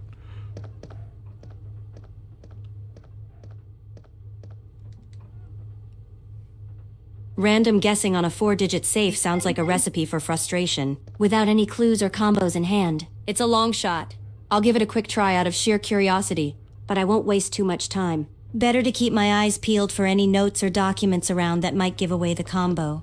There's gotta be a clue somewhere. This isn't Vegas, and I'm not feeling lucky. I'll search the desk and the rest of the office for any hints. Time's not on my side, and neither is luck. Over and out.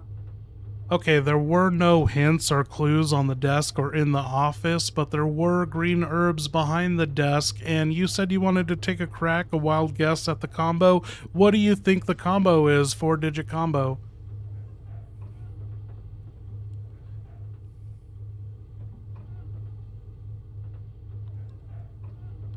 Taking a wild guess at a 4-digit combo without any clues is like finding a needle in a haystack. On fire. But hey, sometimes you gotta roll the dice. Let's play the odds with something people might commonly use. Considering the lack of clues, I'll just throw out a random guess. How about 1998? The year we're stuck in this nightmare. It's as good a guess as any until I find some actual intel. And those green herbs? Jackpot. I'll pocket those for later. Never know when you'll need a little healing boost. Here's to hoping luck's on my side with this guess. Over and out.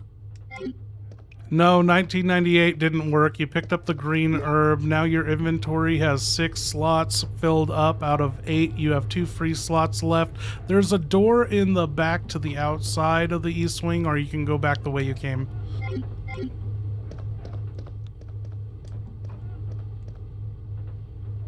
Random guesses on a safe in this situation?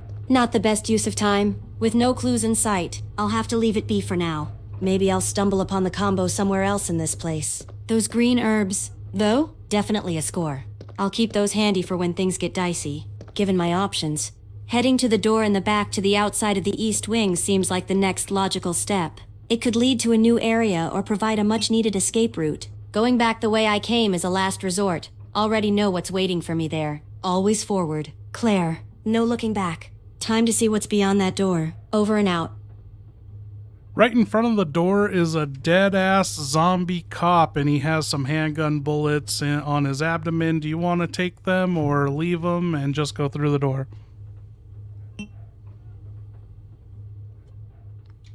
I'll take the bullets. In this nightmare, every round counts, and I can't afford to pass up on any opportunity to stock up. Plus, I've still got slots in my inventory, so no sense in leaving useful ammo behind. Once I've grabbed the ammo, I'll proceed through the door to the outside of the east wing. Okay, outside of the east wing, you're outside on the exterior staircase going up to the second floor, and there are 3 green herbs.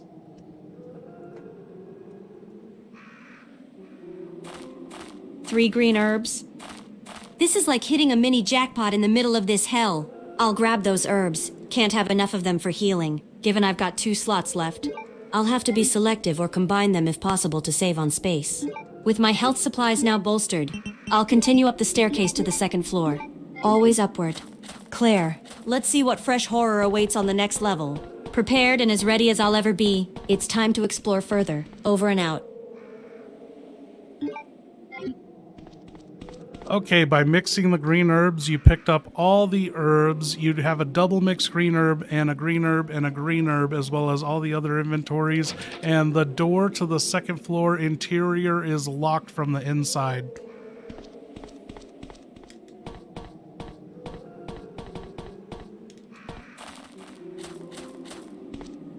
Mixing the herbs was a smart move, more efficient use of space, and gives me a better healing option.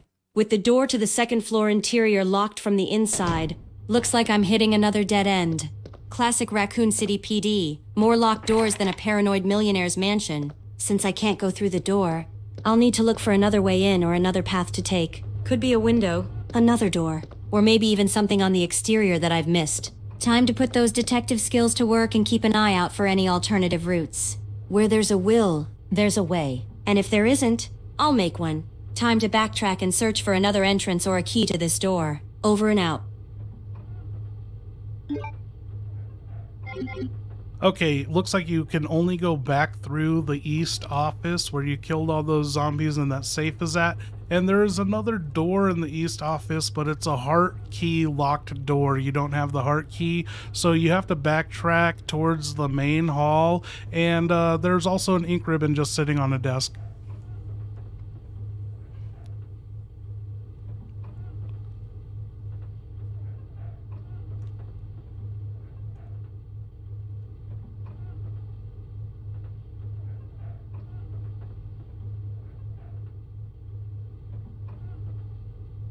She doesn't want to speak.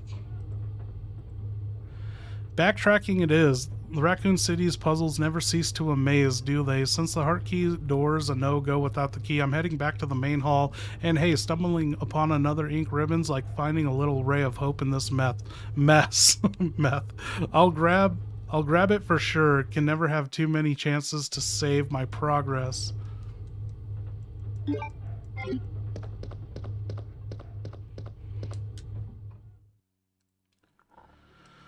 Okay, on your way to the main hall from the east office, you entered the interior hall where there's a bunch of zombies that are looking to bite you. What do you want to do? Do you want to just go to the main hall, or do you want to fight your way through these zombies?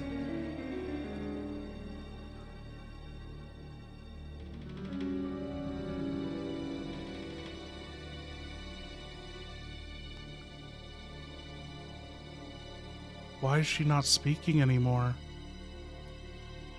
No point in wasting ammo or health on a fight that can be avoided. I'll make my way to the main hall. Okay, good.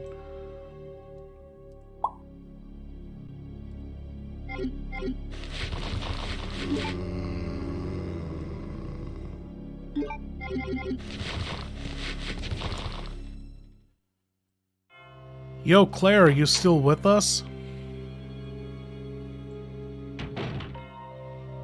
Yeah. I'm still here. Navigating through this goddamn maze of death and puzzles. What's next on this twisted tour of Raccoon City? Okay, you're back in the main hall, and your only way to go is towards the west. West it is. Then, if that's where the winds are blowing, I'll sail that way. The main hall's starting to feel like the eye of the storm, deceptively calm compared to the rest of this place. Westward ho, into the unknown. Maybe I'll find some answers. Or at least a new way to curse at locked doors. Time to see what lies beyond and keep pushing for any sign of Chris and a way out of this nightmare.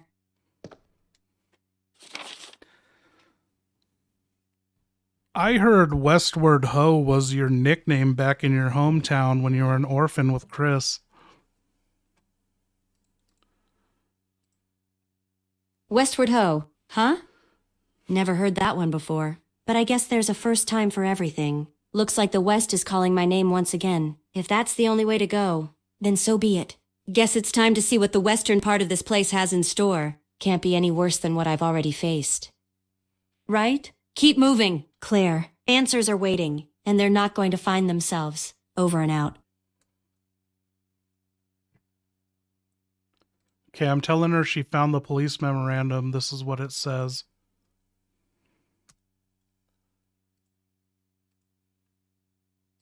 Well, shit.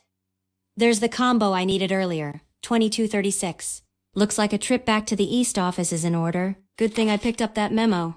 Otherwise, I'd be out of luck and possibly out of bullets soon. Time to crack open that safe and see what goodies are tucked away inside. Thanks. Raccoon Police Liaison Depth.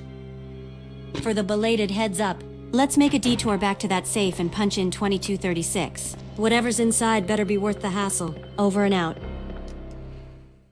Oh, Claire's gonna find Jill's meth stash that she confiscated. There's a whole evidence lockup of meth.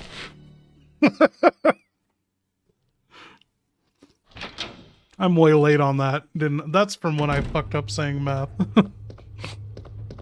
Meth. Okay. Okay, here we go. Okay, Claire, you're back in the East Wing office in front of the safe, the 4-digit combo. What was the combo again?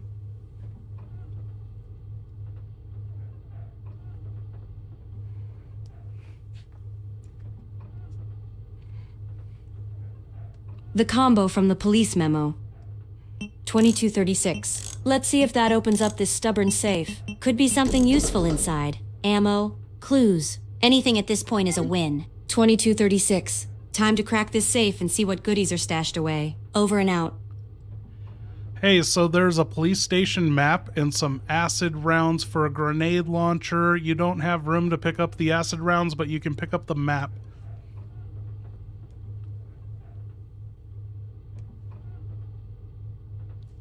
Picking up the map is a no-brainer. It'll give me a better idea of the layout of this place, making it easier to navigate this hellhole. As for the acid rounds, It's a shame to leave them. But without the grenade launcher, they're about as useful as a chocolate teapot right now. Map in hand, route planned. Now, if only I had a launcher for those rounds. I'll remember they're here. Though, if I come across a grenade launcher, I know where to come stock up. Time to make use of this map and plot my next move. Over and out.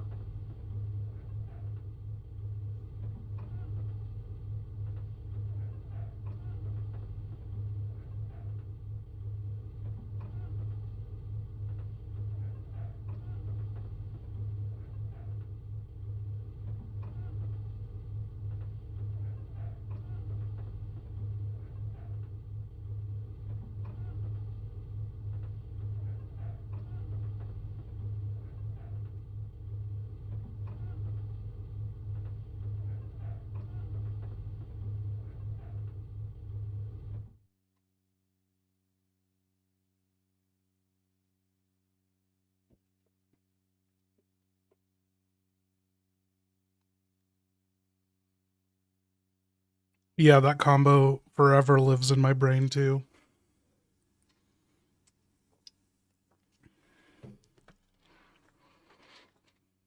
Okay. Route plan now. If only I had a launcher for those rounds. No, get out of here, dog. Dog can't be in here. Go.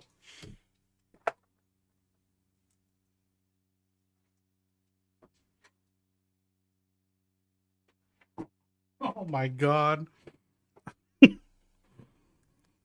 Morticia just left my office. I closed the door and then she immediately turned around and just rammed her head in the door.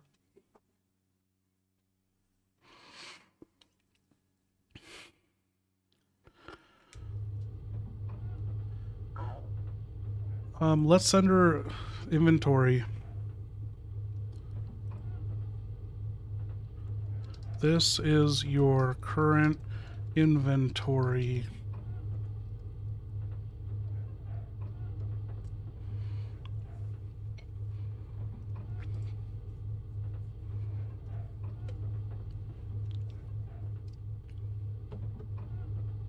Oh, is she going to speak? Yep. She's being slow.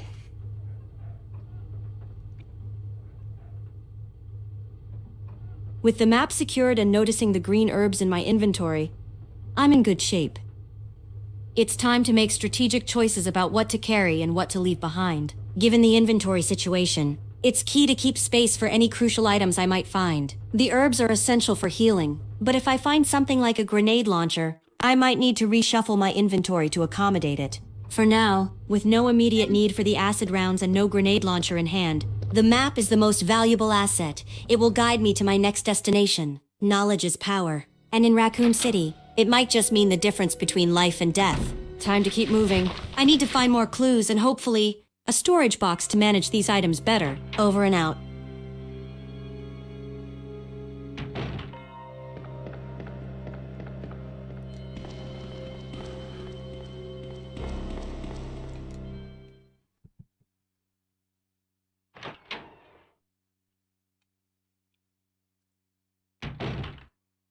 Okay, so you open the safe, you're back in the west reception area, the lobby, and there is a storage safe here. This is where you picked up that police memorandum that gave you the combination. There's also a locked desk and a door that can go further.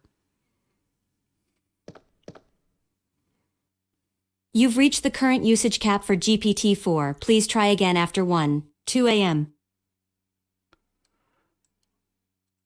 Oh, man. Will Leon make it to that? Let's do it.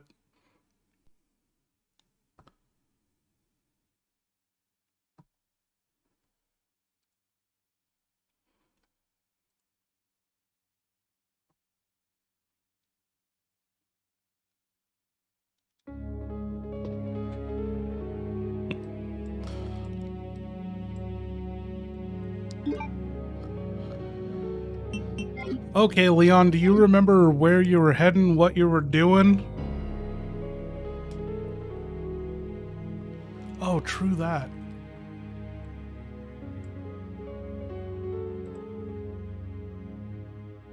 Yeah. I've got a lead on the stone statue mentioned in that diary. Given the chief's reaction, there's something fishy about it. Potentially a hidden mechanism or secret passage. It's on the 2nd floor, so that's my next stop. The diary's hint about the chief's peculiar taste in art and his precious collection might also point to other clues or keys hidden around here. Besides unraveling the mystery behind the statue and the art, I've got to keep an eye out for Claire and any survivors. And, of course, staying alive is the priority.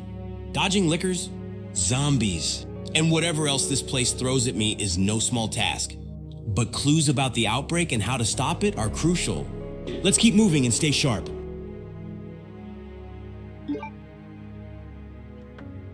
Dude, thanks for pointing that out. I'm seriously down. It's so early. I will stream again for another 4 hours. You guys want to hang out and we get further through this, and we just purchased the characters. You know, we got $500,000 to work with. I am going to end the stream for 10 minutes max. Come back.